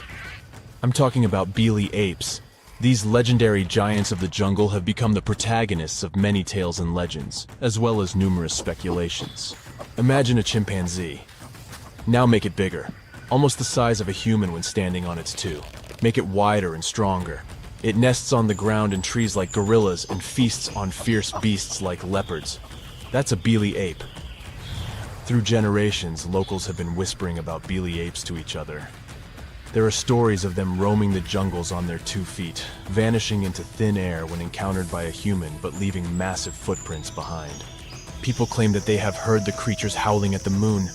They also state that the beasts are immune to poisonous darts.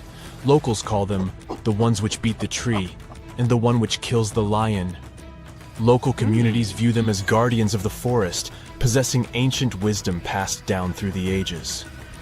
About 2 decades ago, scientists and researchers got intrigued by what was going on in those rainforests and what those creatures were. A group of researchers went to study them, and here's what they found out. Remember that the locals say that beely apes avoid humans. That's true, but not exactly. Turns out that beely apes live in the part of the forest that is close to where humans live, and really prefer to avoid people. Adult males are more afraid of people than females. But as you go deeper into the forest, you see belis that have never seen people before. Those have no fear, and they even show interest in their guests. They walk around you with curiosity, or even come face to face with you and stare at you before moving away. The apes don't show any aggression. Much like other chimpanzees, beely apes live in social groups of 10 to 100 members. Every troop has a leader, a dominant alpha male. How do they determine the leader? Usually it's just the biggest male, so it's simple here. The leader makes decisions and protects the group, but he also has the highest rank and gets priority access to everything, like food or mates. There are even more rankings. Females have their own ranks, and more dominant apes have influence over others. They really are bigger than an average chimpanzee, and early in life, they have a gray coat. Their diet is also similar to that of chimpanzees. This means that about 90% of their diet is plants and fruits, only 6% is animal products, and the remaining 4% are insects. In some instances, they act more like gorillas. For example, these fearless creatures don't only nest on trees, but on the ground as well. They make their nests themselves, moving branches and samplings into central bowls. Researchers are still baffled by this fact because the ground isn't safe, with all those leopards, lions, and buffaloes roaming around. Maybe those creatures are as fierce as the local tales say. But here's the thing. The apes that live close to humans avoid nesting on the ground and are also way quieter, trying to avoid hunters. By the way, the nests of chimpanzees are cleaner than our beds. Those guys build a new nest every single night to keep bugs and whatever else out. Their creative abilities don't end with making nests. Beely apes actively use tools too. They have been observed using sticks or branches as tools to probe termite mounds or extract honey from beehives. There are several types of tools, and all have a particular purpose. The tools used to harvest driver ants are the largest ever found in Africa. This shows that these creatures have quite impressive cognitive abilities and problem-solving skills. Also, social learning. If one chimpanzee figures something out and that works, the others will observe, learn, and adopt the same strategy. Not every animal is capable of that. So that's what we know. When the research group came back, one of the members published a report in a magazine. Their faces are much flatter than those of chimpanzees. They turn gray early in life. They have a distinct howl that gets louder during the full moon. Those must be a new species unknown to scientists, a hybrid of the gorilla and the chimpanzee. Well, that's quite a scientific discovery. The researcher gave many interviews to famous channels and magazines, but then it was discovered that the researchers had a PhD in behavioral psychology. So some experts in the field turned skeptical about her report. Bilis did show some unique behavior that's not typical to chimpanzees, but that was mostly limited to nesting on the ground. So, are they a new species or not? The other members of the research group came forward after comparing Billy's DNA to the DNA of chimpanzees. They announced that the two samples of DNA were the same. They confirmed that the mysterious Billy apes were the same species as chimpanzees. Even more than that, they weren't even mutants or hybrids. Yes, they were a tiny bit bigger, and they would go gray earlier. But take humans. Some are taller, some are shorter, some are wider. Some get gray hairs earlier. And we all have different skin and hair and eye color. But just because I'm blonde and have an average height, and my neighbor is tall and has dark hair, doesn't make us different species. So, that was the argument of the other scientists from the research group. So, the whole speculation of Billy apes being a new species unknown to science was nothing. The claim that Bilis howl at the moon was also debunked by another researcher from the group. The story is not new. There were other instances of such wrong calls, but there were also the opposite cases, when two species were believed to be the same but turned out to be different. For example, Sumatran orangutan and Bornean orangutan were thought to be the same species for a while. But in the late 1990s, scientists established that the two were different. Both look alike, and both have that typical shaggy reddish fur. But Sumatran orangutans have longer hair and have closer social bonds with their community. Bornean orangutans are the ones who would go down to the ground more often. Both of the species are endangered, with just a bit over 100,000 Bornean orangutans left and just 14,000 Sumatrans.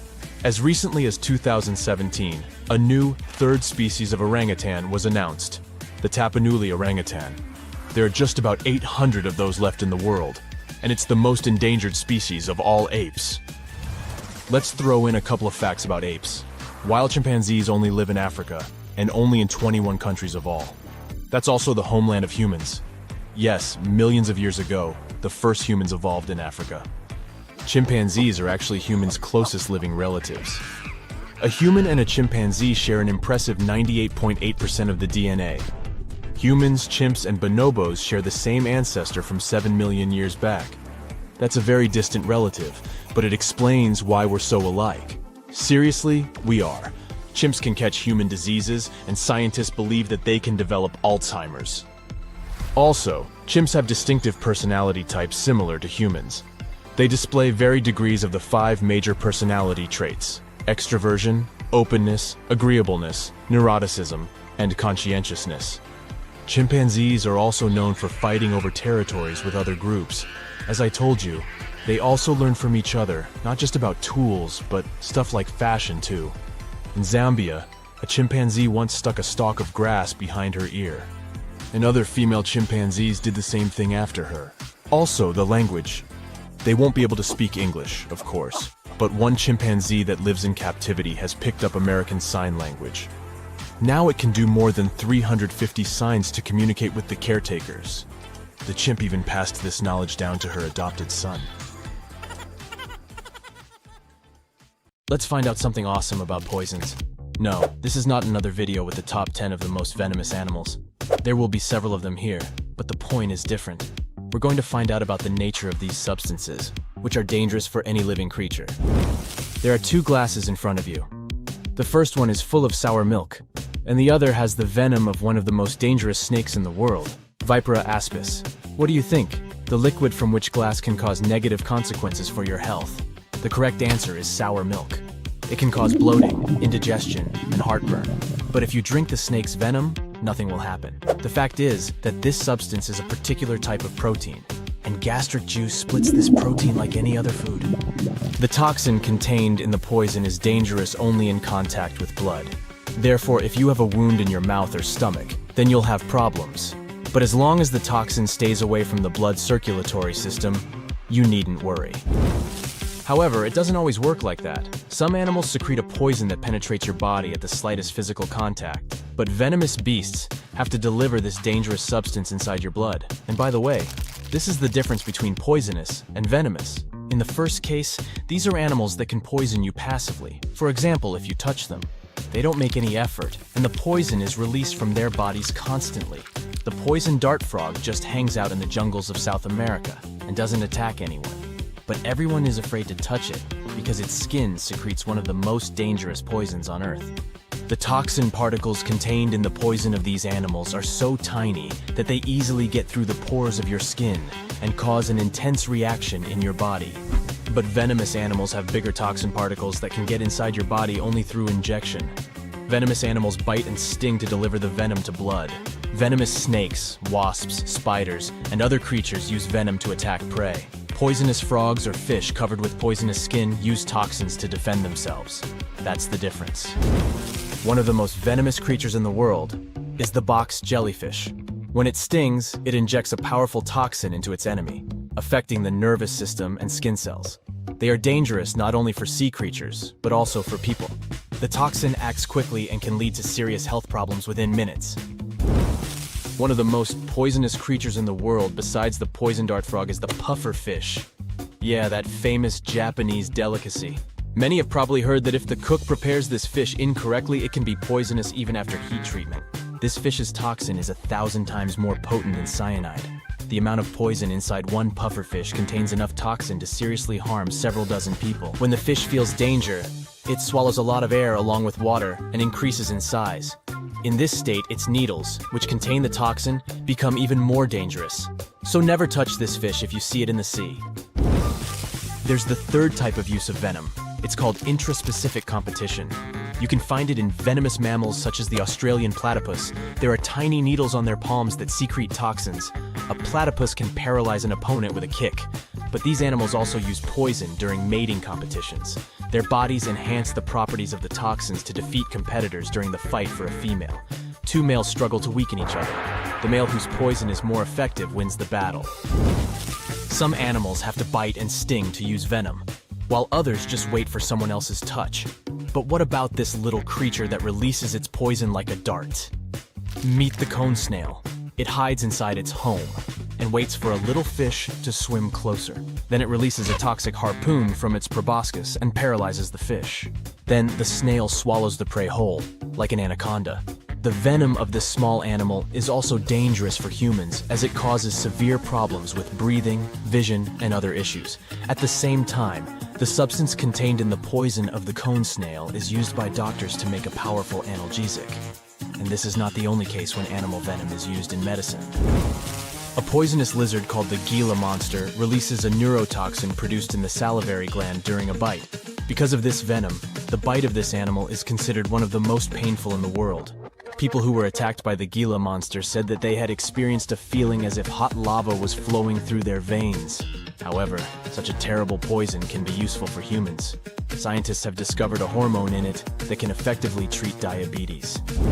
Some poisons cause muscle paralysis, others can create breathing problems, and others raise blood pressure. But why are they all different? Well, all these differences depend on the prey that venomous animals hunt. For example, most vipers prey on small mammals with a fast metabolism. Therefore, reptiles have developed venom that disrupts blood clotting, resulting in a fast-running hare quickly losing control of its body. However, for cold-blooded animals, such a stratagem would be less effective. That's why some types of cobras produce neurotoxic venom that can stop the transmission inside the nervous system. Such a substance effectively strikes the organisms of cold-blooded creatures. All this suggests that venomous and poisonous creatures adapt their toxins depending on their habitat. That's why venoms of the same species can differ so much. If a viper bit you in one region of a large country, an antidote from another region might not help you. In places with more complex conditions for survival, snakes can develop more dangerous venom to repel enemy attacks or catch fast prey. But this principle also works the other way around. Put a group of snakes in an environment where they can easily catch food and don't have to defend themselves from other animals. This type of snake may eventually become non-venomous. This is because producing venom is a complicated process that requires a lot of energy and resources from the organism. And if the conditions don't require using this substance, then snakes will stop producing it. This happened with sea snakes. They are some of the most venomous animals on Earth that hunt fish at the bottom of the sea. Since their prey was much faster than them, they had to develop a strong venom that would quickly paralyze fish. But one of sea snake species stopped getting food this way. Instead of hunting fish, they began to eat fish eggs. This prey doesn't run away, so snakes don't need venom anymore. Eventually, they stopped producing it. How many animals on the planet do you think are poisonous and venomous? According to scientists' calculations, about 15 to 20%. But most likely, this number is much higher because people haven't fully studied all the biodiversity of such creatures. Interestingly, almost every species of animal has a poisonous or venomous kind. Even among mammals, the platypus is not the only venomous creature. The slow loris seems like a cute, harmless animal. Still, this primate from Southeast Asia secretes venom from its teeth during a bite. Also, some species of shrews produce venom in the same way to paralyze their prey, and vampire bats are the only poisonous flying mammals in the whole world. Okay, we have a large number of poisonous and venomous animals today, but what about the past? Many scientists believe that millions of years ago, venomous dinosaurs walked the Earth. Some studies have confirmed this hypothesis. The venomous glands and tissues of these formidable reptiles haven't survived to our times. But in the teeth of some dinosaurs, scientists found small gaps that modern venomous snakes and lizards have. It's possible that prehistoric monsters also used these holes to secrete venom through them. So if you see a rainbow, that means you're in for some good luck. But if you see a deep sea fish, this means that something tragic is about to happen. Let's have a look at ancient lores and what they might mean IRL. In August 2020, people started out their day just like any other in California. It was sunny, so they decided to soak in the sun at the beach. They were snorkeling and kayaking when one of them spotted something out of the ordinary – a doomsday fish. The creature was 12 feet long.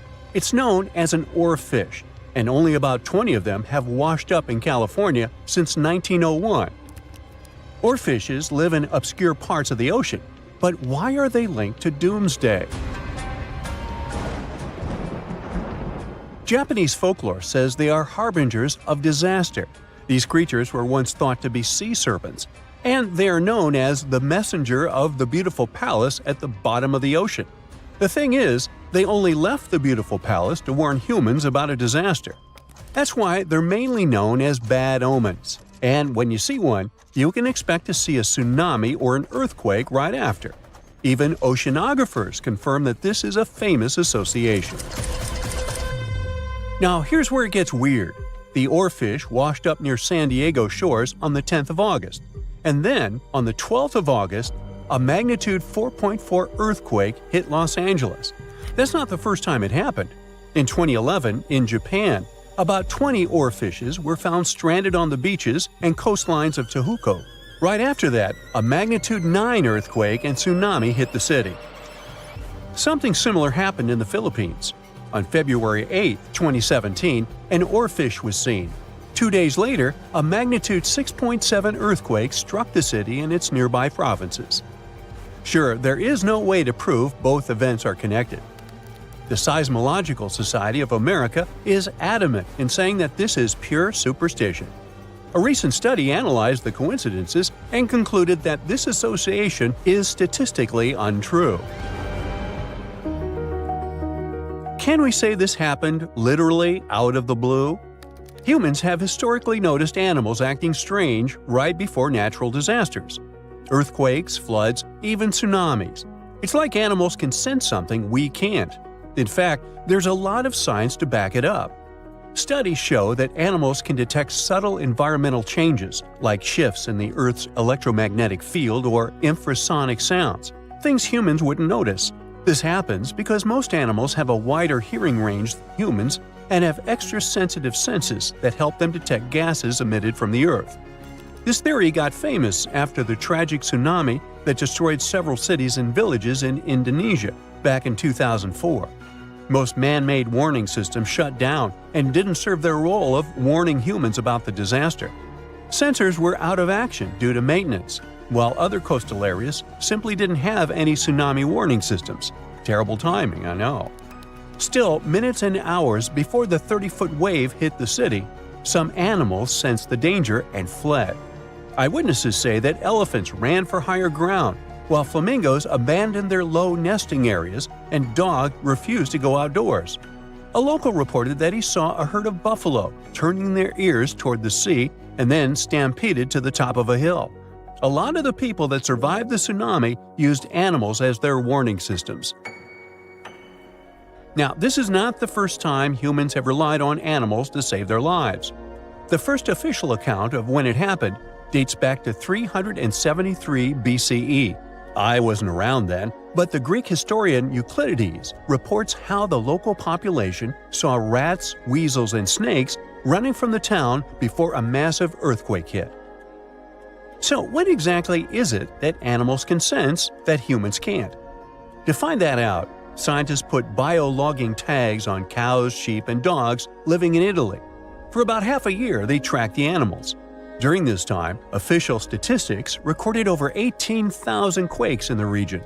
The most shocking information was that animals began to change their behaviors up to 20 hours before an earthquake. Before an earthquake, something called positive holes happen. It's an electric charge that flows from the crust up to the surface of the Earth. They can change the air molecules above where they appear, and animals can pick up on them. There's also evidence that animals might sense changes in groundwater. Before earthquakes, the stress in fault lines can release radon gas, which could alter the chemistry of groundwater. Animals that rely on it might detect these changes and react. Birds are also super sensitive to shifts in the Earth's magnetic field, which can change just before a quake. Another research happened near Mount Etna. Located in Sicily, Italy, it's one of the most active volcanoes on the planet. In 2002, a massive eruption wiped out a ski lift, 2 hotels, and a series of shops located near Etna. So, over the past years, a group of researchers decided to track goats living next to Etna. Their big aha moment came in 2012, when the goats started to act erratically 6 hours before Etna started to spew lava. These researchers were able to retrospectively predict around 7 disasters over the course of 2 years, all thanks to these goats. Back in 2014, a group of scientists studying golden-winged warblers in Tennessee noticed something odd. The birds had taken a detour from their customary breeding grounds.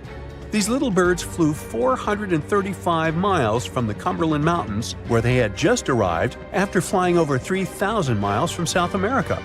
Right after the birds left, a series of more than 80 tornadoes struck the area, causing over $1 billion in damage. What these birds did is something scientists call an evacuation migration. They sensed the tornadoes coming from over 250 miles away. Infrasound is a big disaster giveaway. Storms and tornadoes make very strong infrasounds that can travel thousands of miles from the storm. Now, infrasounds are low-range frequencies, anything ranging below 20 Hz. With our normal set of human ears, we would never hear this. We have an average hearing that ranges from 20 Hz to 20,000 Hz. That means you can hear something like a very, very low bass note or as loud as the buzzing of a mosquito right next to your ear. An elephant's hearing range can reach below 20 Hz. This would make elephants expert at detecting disasters. Scientists also think that detecting infrasound is what helps birds dodge storms when they must cross the ocean. You see, the Pacific Ocean is known to not be at all passive. Although courageous humans venture to cross it, they're usually met with severe storms and conditions that their satellite instruments sometimes can't detect. Meanwhile, there's an ongoing project from France's National Museum of Natural History that is tracking more than 100 birds on their annual crossing over the Pacific. With the help of the International Space Station, they're trying to understand how these little creatures respond to natural hazards en route. But not everyone's convinced. Some scientists argue that while animals might be sensitive to environmental shifts, predicting disasters based on their behavior is too risky. The U.S. Geological Survey has pointed out that many reported cases of unusual animal behavior before disasters are anecdotal, meaning stories and reports, and large-scale studies have yet to prove a direct link. Although humans don't have these super capabilities of predicting disasters, we have some things that might help us.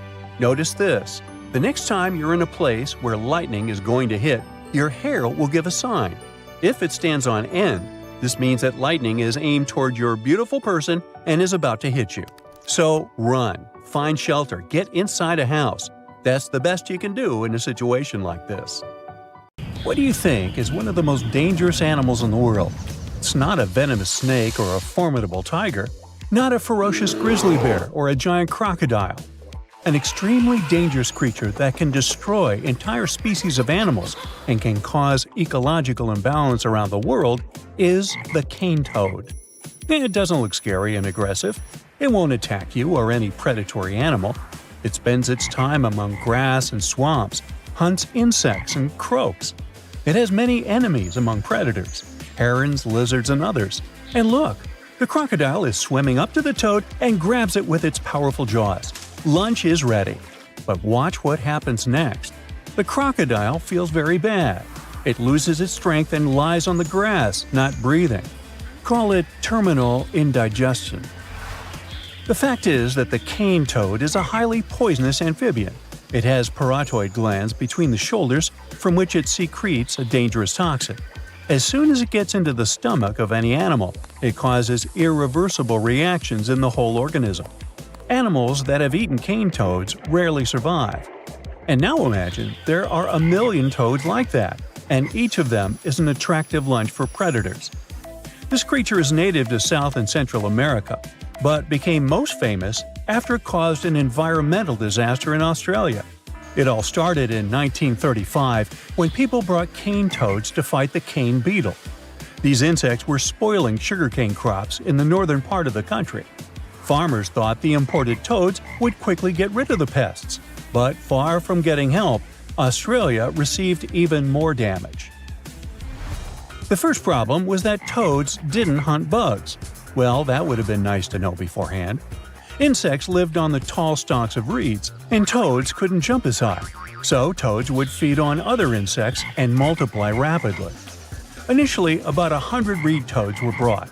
Farmers managed to breed more than 2,000 of these animals and release them into the fields. The amphibian population grew to 200 million in less than 85 years. They flooded Australia and caused a decrease in the population of those predatory animals that fed on them. Unfortunately, the local fauna didn't manage to develop immunity to the toad poison.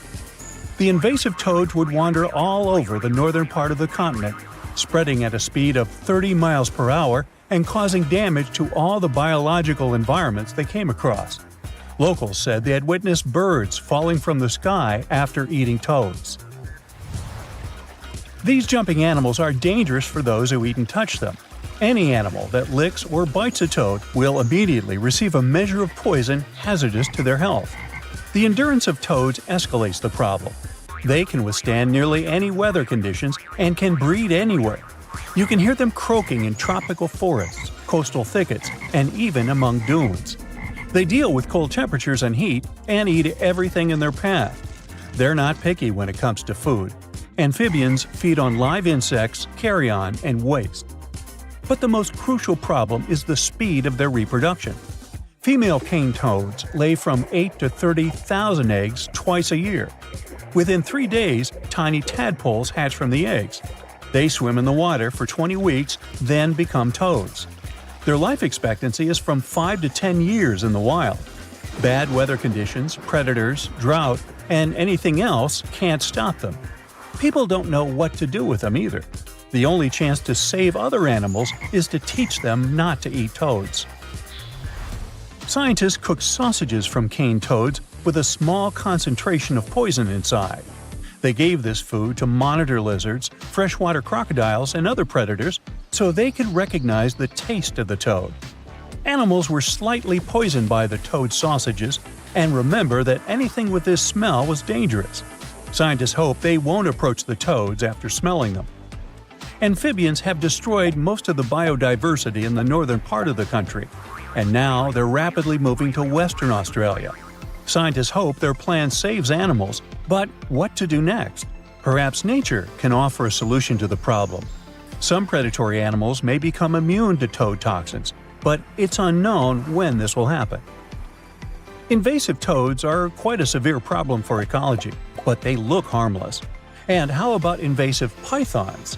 In the Everglades in Florida, Burmese pythons threaten the local wildlife. Giant crawling monsters have become the dominant species, displacing their alligator enemies from the swamps. Pythons hunt rabbits, possums, and other animals, decreasing their population by 99%. Of course, there are not as many pythons as toads, and people can get rid of them. But the problem is that they are exceptionally good at hiding. Even professional wildlife experts can't find them in the swamps and jungles. These pythons are also excellent hunters. They hide, wait, and attack, which makes them some of the most dangerous invasive creatures in the world. But fortunately, they don't attack people. Feral hogs are some of the most aggressive invasive species on Earth. They have razor-sharp teeth and mighty tusks. They're not afraid of anything and will attack even a human. These big, fast animals eat acorns, chestnuts, turtle eggs, turkey and quail eggs, trample plants, and strike terror into all creatures in the area. They can cause $1.5 billion in damage annually in 47 states. Imported in the U.S. several centuries ago, feral hogs have recently experienced a fertility splash. Local biologists and farmers are trying to solve the problem, but at the moment, it's pretty challenging to control the feral hog population. This tiny beetle seems harmless, but can cause orange juice to disappear in the U.S. This is the Asian citrus psyllid that loves to eat orange fruit. This insect contains bacteria that infects citrus trees and slowly destroys them. After getting infected, tree roots deform, oranges fall to the ground earlier than they're supposed to, and the tree slowly loses vital energy. The Asian citrus psyllid spreads in Florida, where about 80% of the country's orange juice is produced. Also, this parasite is found in Georgia, Texas, Louisiana, and California, the states where many lemons grow. So we've seen invasive amphibians, reptiles, mammals, and insects. What about invasive birds? The European starling is a cute little bird, but it ceases to be so as soon as it joins a giant flock. Starlings gather in groups of hundreds and thousands, resembling massive black clouds. They fly to cities, villages, and harvest fields in search of food. Birds eat cattle feed and thus create a lot of problems for farmers. This invasive insect doesn't threaten other animal species, doesn't spoil crops and trees, doesn't bite, and doesn't transport any infection. But its main problem is the unpleasant smell that it emits. There are so many brown marmorated stink bugs in the U.S. that, most likely, some of them live in your house. If you've ever seen it, you probably remember that stinky smell. Thanks to this fragrance, stink bugs have almost no enemies, at least in America. But in China, their populations are controlled by wasps that use the back of bugs to lay eggs. There are no such wasps in the States, so stink bugs breed freely here. Now, let's talk about one of the most invasive plants in the world. This is giant hogweed. It secretes a poison that is activated when exposed to sunlight. The toxin can burn skin and destroy trees and plants growing around giant hogweed. From the outside, it may seem like a beautiful plant. It has a tall 15-foot stem with a beautiful white flower. But this plant gets rid of other vegetation around it. Giant hogweed releases its seeds, and a light breeze spreads them for miles. When new plants grow, they destroy any other plants living nearby. The problem is that giant hogweed has no enemies. Insect pests can't eat it because of its poison. Animals also avoid it. Well, maybe nature will create some bugs that will eat its leaves and thus restore the balance.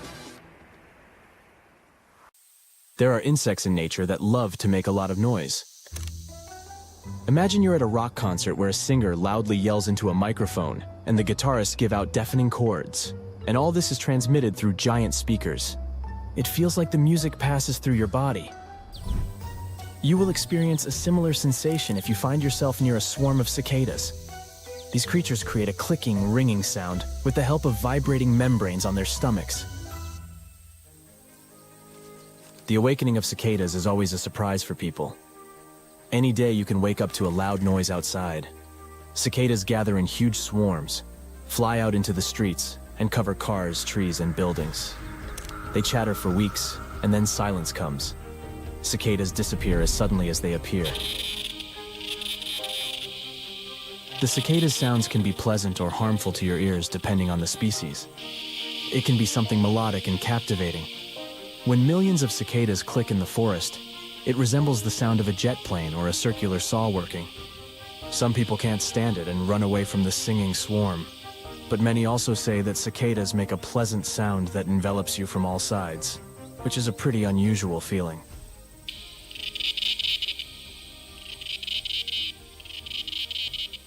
They make this noise to attract breeding partners or to warn their families of danger.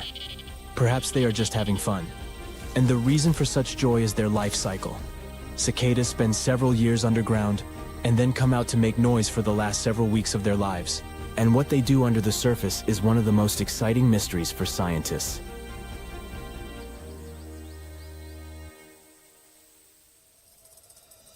So, cicadas are physically strong insects with big eyes and unique wings.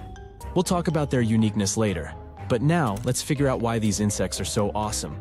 There are about 3,000 species of cicadas, but they are all divided into two groups, annual and periodic ones. Annual is a common type. You can meet them all over the world. They live from 2 to 5 years or longer and have a normal insect lifestyle. They fly, drink the sap of trees, and click. But periodic cicadas live only in North America, in the central and eastern regions of the USA. They can disappear as a species off the face of the earth and then, a few years later, appear in a forest and make such noise that you can hear it from afar. Imagine walking in the woods, picking mushrooms and berries, and then the soil begins to move and hundreds of thousands of cicadas are flying out. They are everywhere, and they are very loud. But don't worry, they're not aggressive and won't bite you. The life cycle of these insects is divided into 3 parts: eggs, nymphs, and adults. At first, females lay several hundred eggs in different places. They leave their offspring near the ground on the branches of trees and brush. Then, after 6 to 10 weeks, little nymphs hatch out of them, fall to the floor, and burrow into the soil. There, they munch on fluids from the roots of plants and grow. They spend 13 or 17 years in these underground tunnels, then molt their shells and come out. And they all do it at the same time. It's as if someone gives them one order, and they drop everything to come to the surface simultaneously. And after they rise, they start to click. Imagine spending more than 10 years in a cramped, dark space, and then going out into a bright, open world where you will live for several weeks. No wonder cicadas are chirping so loudly. Or they may have a great time underground and then decide to spend their retirement outdoors. Most likely, their appearance coincides with convenient natural conditions. They wait for the soil temperature to become comfortable for reproduction and come out. However, while the soil heats up and gets colder annually, cicadas come out once every 13 or 17 years.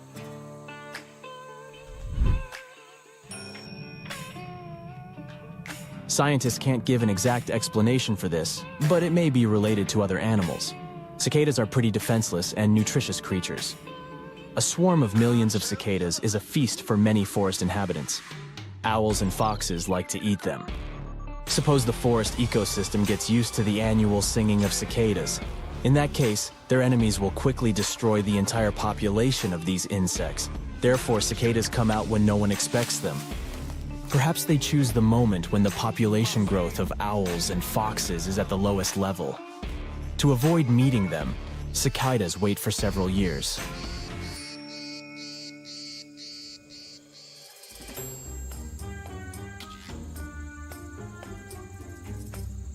This version looks logical, but something doesn't work in it.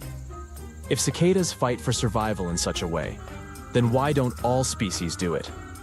Annual cicadas regularly appear in the forest and are an integral part of the ecosystem. They continue to exist despite the presence of many enemies. Why do periodic ones decide to hide? This is still unknown.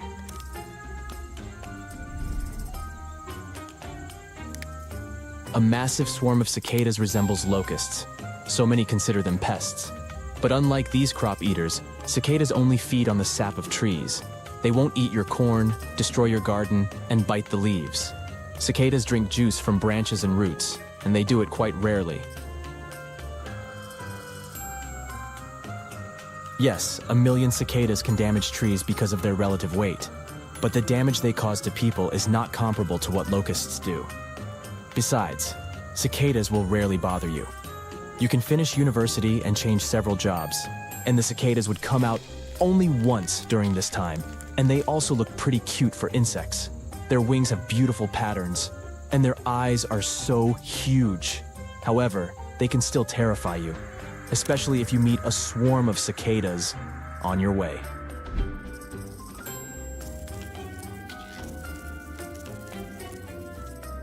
Life underground seems safe, but even there, the cicadas have their antagonists. And the main one is a special kind of parasitic fungi that can penetrate the body of a cicada and slowly devour it.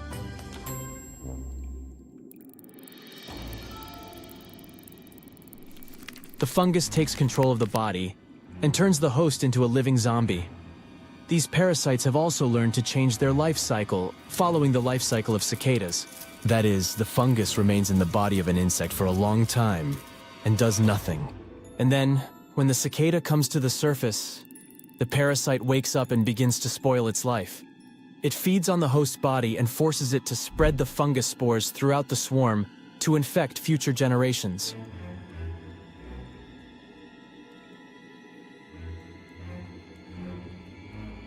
Another type of fungus doesn't wait for the cicadas to crawl to the surface. These parasites can cause infected insects to get out of the ground ahead of time, crawl up tree branches and scatter spores. Sometimes fungi grow out of cicadas while they are still underground. It seems that cicadas won't survive with such dangerous enemies, but nature has found a balance.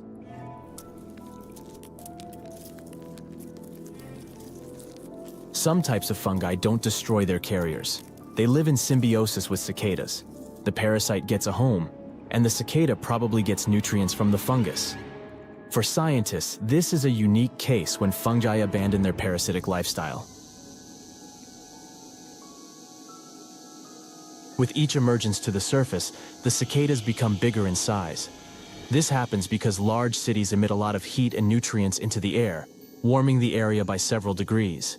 This contributes to an increase in cicadas' size. But the growth only applies to those insects that live near cities. Cicadas hiding in rural areas with colder temperatures retain the same size. The uniqueness of cicadas is not only in their life development, but also in their anatomy. When insects become adults, their wings get covered with tiny nanopillars that can repel water, destroy bacteria, and self-clean.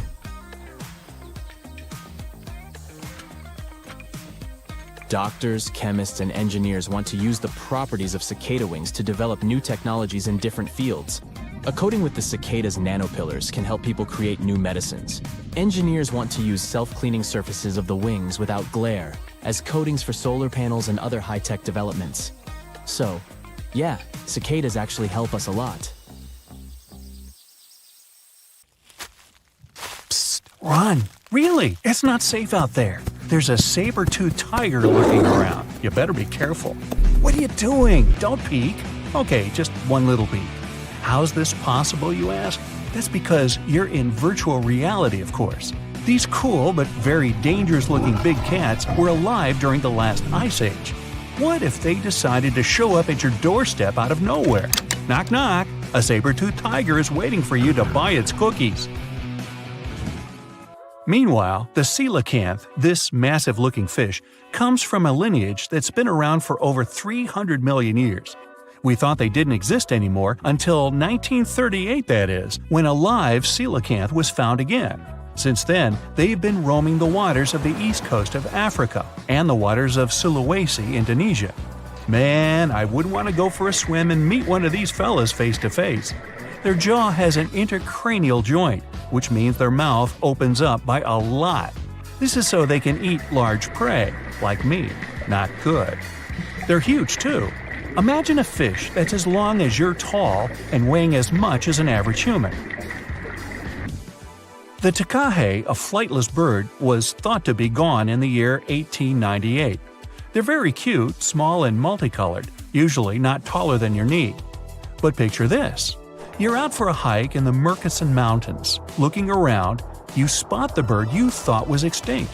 But there they are, as happy as ever, surviving and chilling. Whole colonies of takahes was indeed found just 50 years after they were pronounced extinct. Good job, tiny little birds. A singing dog. Ever heard of those? Riley does sing sometimes when he's bored or hungry, but these are real performers. New Guinea singing dogs. They've been only recently discovered again in the wild for the first time in 50 years. Still, they were never completely extinct to begin with. New Guineans made sure they were safe next to them. But in the wild? Very rare and hard to catch a sight of. Look, there goes one. The New Guinea singing dogs are called so because of their famous high-pitched singing. They sometimes sing together too. A dog choir of sorts, where they all howl together. I bet they sing better than I do in the shower.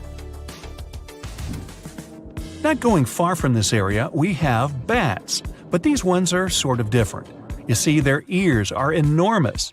I guess that's why they're called the New Guinea big-eared bats. Clever. The species was found again when one of them was accidentally caught in a bat trap. Until then, I guess they were playing hide-and-seek with us, because up till 1890, they had been thought to be gone. They're still not out of the danger zone because of habitat loss. Imagine you discover a fossil of a species you thought had been extinct for a long time, yet 2 years later, a whole living group of said species is found. Well, this is exactly what happened in 1977 with the Majorcan midwife toad. It's sort of brownish in color with darker brown that makes up its skin spots. Other than that, it's just a small toad with googly eyes. The group of live toads was found close to where the fossil was, on the island of Majorca. There aren't many of them left, about 500 in fact, and as of right now, they're declared vulnerable by the International Union for Conservation of Nature. Now, are you a fan of tortoises? You will be when you take a look at this huge beauty. It's called the Ferdinanda Island Galapagos tortoise. It hasn't been seen since 1906. But on February 17, 2019, we were finally able to look at one of these beautiful creatures. It's probably out there with a few of its mates right now, but they also don't allow themselves to be seen. We only know they exist because there's a few tracks and scents. With yet another frog, we have the horned marsupial frog. They're out and about in Ecuador, in the Chocó Forest to be more specific. They're called this way because of their distinctive horns directly on top of their eyes. You know the pouch kangaroos use to carry their offspring? Well, the female horned marsupial frog also has that, except it's on the back, so it acts as sort of a backpack. They develop their embryos there, and when they're ready to come out, they hatch as complete infants, unlike regular frogs where they start out as tadpoles. One more toad, the starry night toad or harlequin toad. They're black and covered with loads of white spots all over them. Lost for 30 years, it was discovered back in 2019.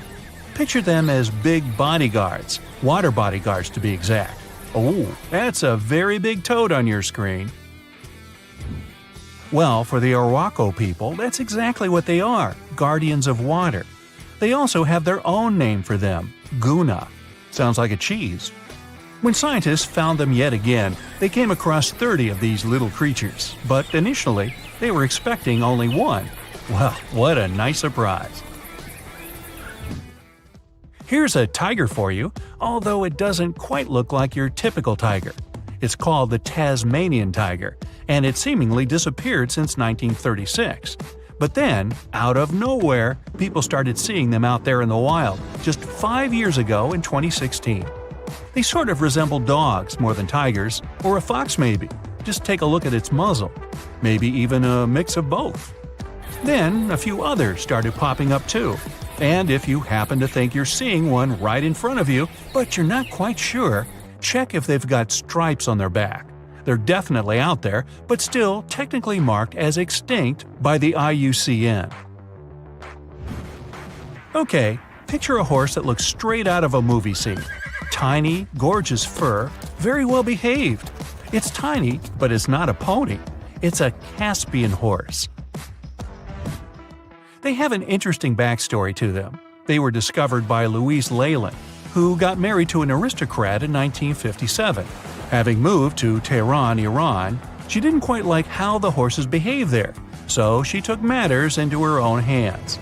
She took a few people with her, and off they went to the Caspian Sea mountain. And in there, they found 3 of these beautiful tiny little horses. Now, that's how the story goes. Coming up next, a possum that was found in an unexpected place. Guess where? You have 3 options to pick from: hiding in a ski resort, in the Australian outback, or in someone's apartment in the bathroom. Which one do you choose? You have 3 seconds. The right answer is a ski resort. Yes, this possum is called the mountain pygmy possum, and it's originating from Australia. So far, there are 3 different living populations of this tiny possum, but it was believed to be extinct until just 1966. There are fewer than 100 of them, so the IUCN has marked them as critically endangered. Also from Australia is the night parrot, an absolute delight to birdwatchers. Very beautiful, yet mysterious. These little fellas live in very remote areas. You can probably count on the fingers of your hand how many times these birds have been seen since they were found again in 1979. That's how rare they are.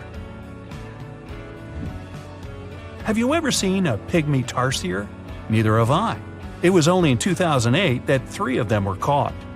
Scientists don't really want to lose track of their movements again, so what they did was gift them with tiny little collars. This way they can live their life as happy as ever and will know they're safe. The last one I want to tell you about is the tree lobster, but as the name might mistakenly tell you, they're not really lobsters. They're just big black bugs with huge legs. Their extinction story is a sad one. In 1920, a cargo ship got stuck on Lord Howe Island, and it had rats aboard. These rats fled the ship and ran straight to land. Even though tree lobsters are bigger than most insects, they're still relatively small compared to rats. The poor things never stood a chance. Still, in 2004, life shone again for these distinct critters. A pair of Australian scientists were out and about on the island and came across 24 of them. All of them were living beneath one single shrub. Hey, if there's enough space for everyone, it's not small, it's cozy. Bottom line, it's better to be distinct than extinct. Don't you agree?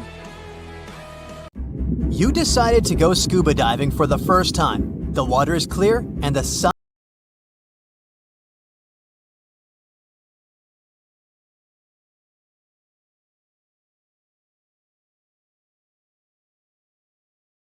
My, what is that gigantic animal? It's definitely not a shark, not a whale. Is it a turtle? Yup, but fear not, it's not gonna hurt you. If you had lived on this same Earth about 72 million years ago, then maybe this could have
Now, how about a gigantic prehistoric scorpion?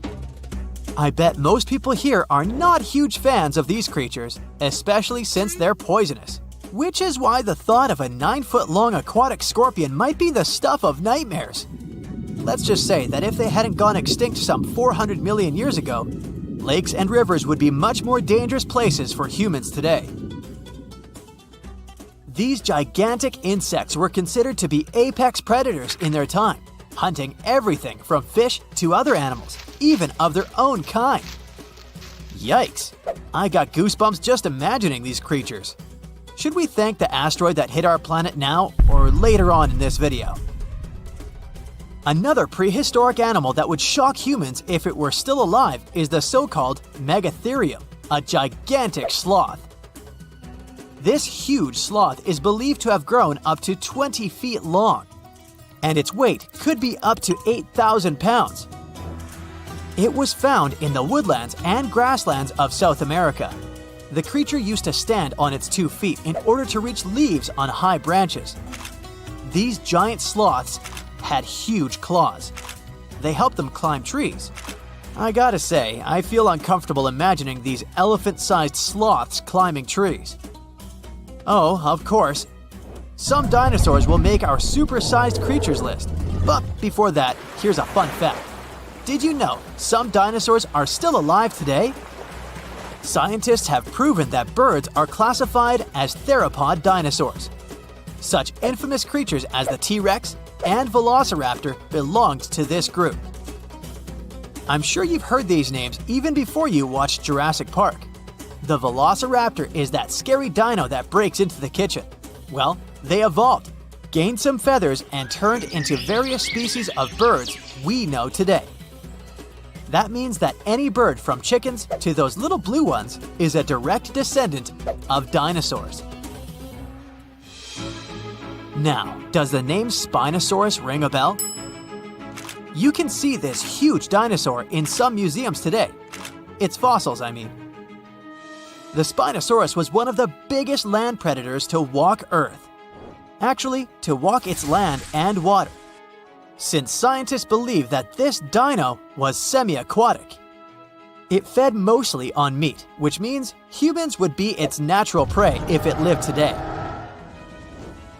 This meat-eating dino lived around 90 to 100 million years ago. It was about 60 feet long, 12 feet high, and weighed up to 22 tons. Its head was around the size of 8 bowling balls and was shaped like a crocodile's face. Basically, the Spinosaurus was a big African elephant with the face of a crocodile. Just kidding. But that would look funny though, wouldn't it? A much more attractive dino was this guy. It's considered to be the largest dinosaur that has ever lived on our planet. What made it so big was its extremely long neck and very long tail. You wouldn't want to stand behind this creature, believe me.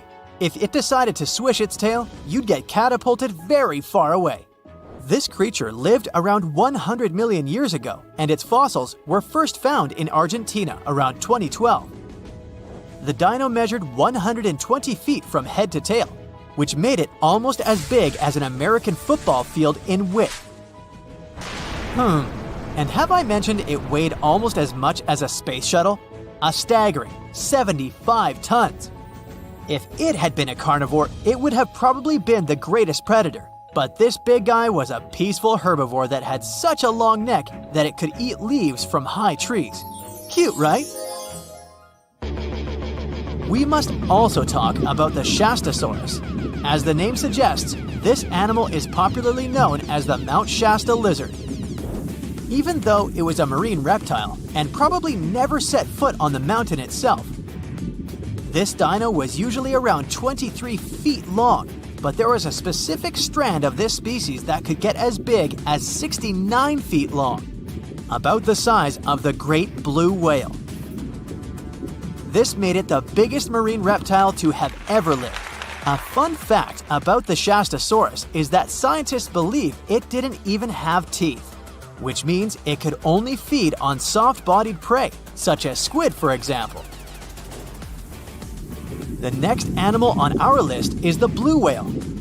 Believe it or not, the biggest living animal on Earth actually started small. These days, the average mature blue whale can reach up to 100 feet in length and weigh up to 200 tons. That's more or less the weight of 40 elephants put together, or 30 Tyrannosaurus rexes, or 2,670 average-sized people. Blue whales have to eat up to 50 million calories per day to support that body. That's the equivalent of 30,000 Big Macs, just FYI. But blue whales weren't always this big. They actually evolved from a four-legged mammal that lived on Earth around 48 million years ago. Their ancestor was called Pakicetus, and it was only 6 feet long. Here's a fun fact. To be able to live in the water as one does today, the blue whale had to go through some intense adaptations. A blue whale can replace up to 80 to 90% of oxygen in its lungs each time it takes a breath. A human replaces only up to 15% for comparison. It allows these animals to dive for up to 1 hour at a time, down to a staggering depth of 330 feet. Elephants were bound to make the list. Elephants are currently the largest land animals on Earth. They can grow to be about 13 feet tall and weigh up to 7 tons. That's pretty small if we compare it to the other animals that once lived on Earth, right? But if we placed a 6-foot-tall human next to an elephant, we'll see it's not at all that small. African elephants are bigger than their close relatives, Asian elephants, and they have a similar lifespan to humans, up to 70 years. Pokemon might have made us collectively wish that salamanders were real-life dragons, although they're not. They can still be pretty cool, though. There's a giant species of salamander that is known to be the largest living amphibian. They can grow to be as long as a regular-sized human, reaching up to 6 feet. I bet that wouldn't be a pleasant underwater encounter.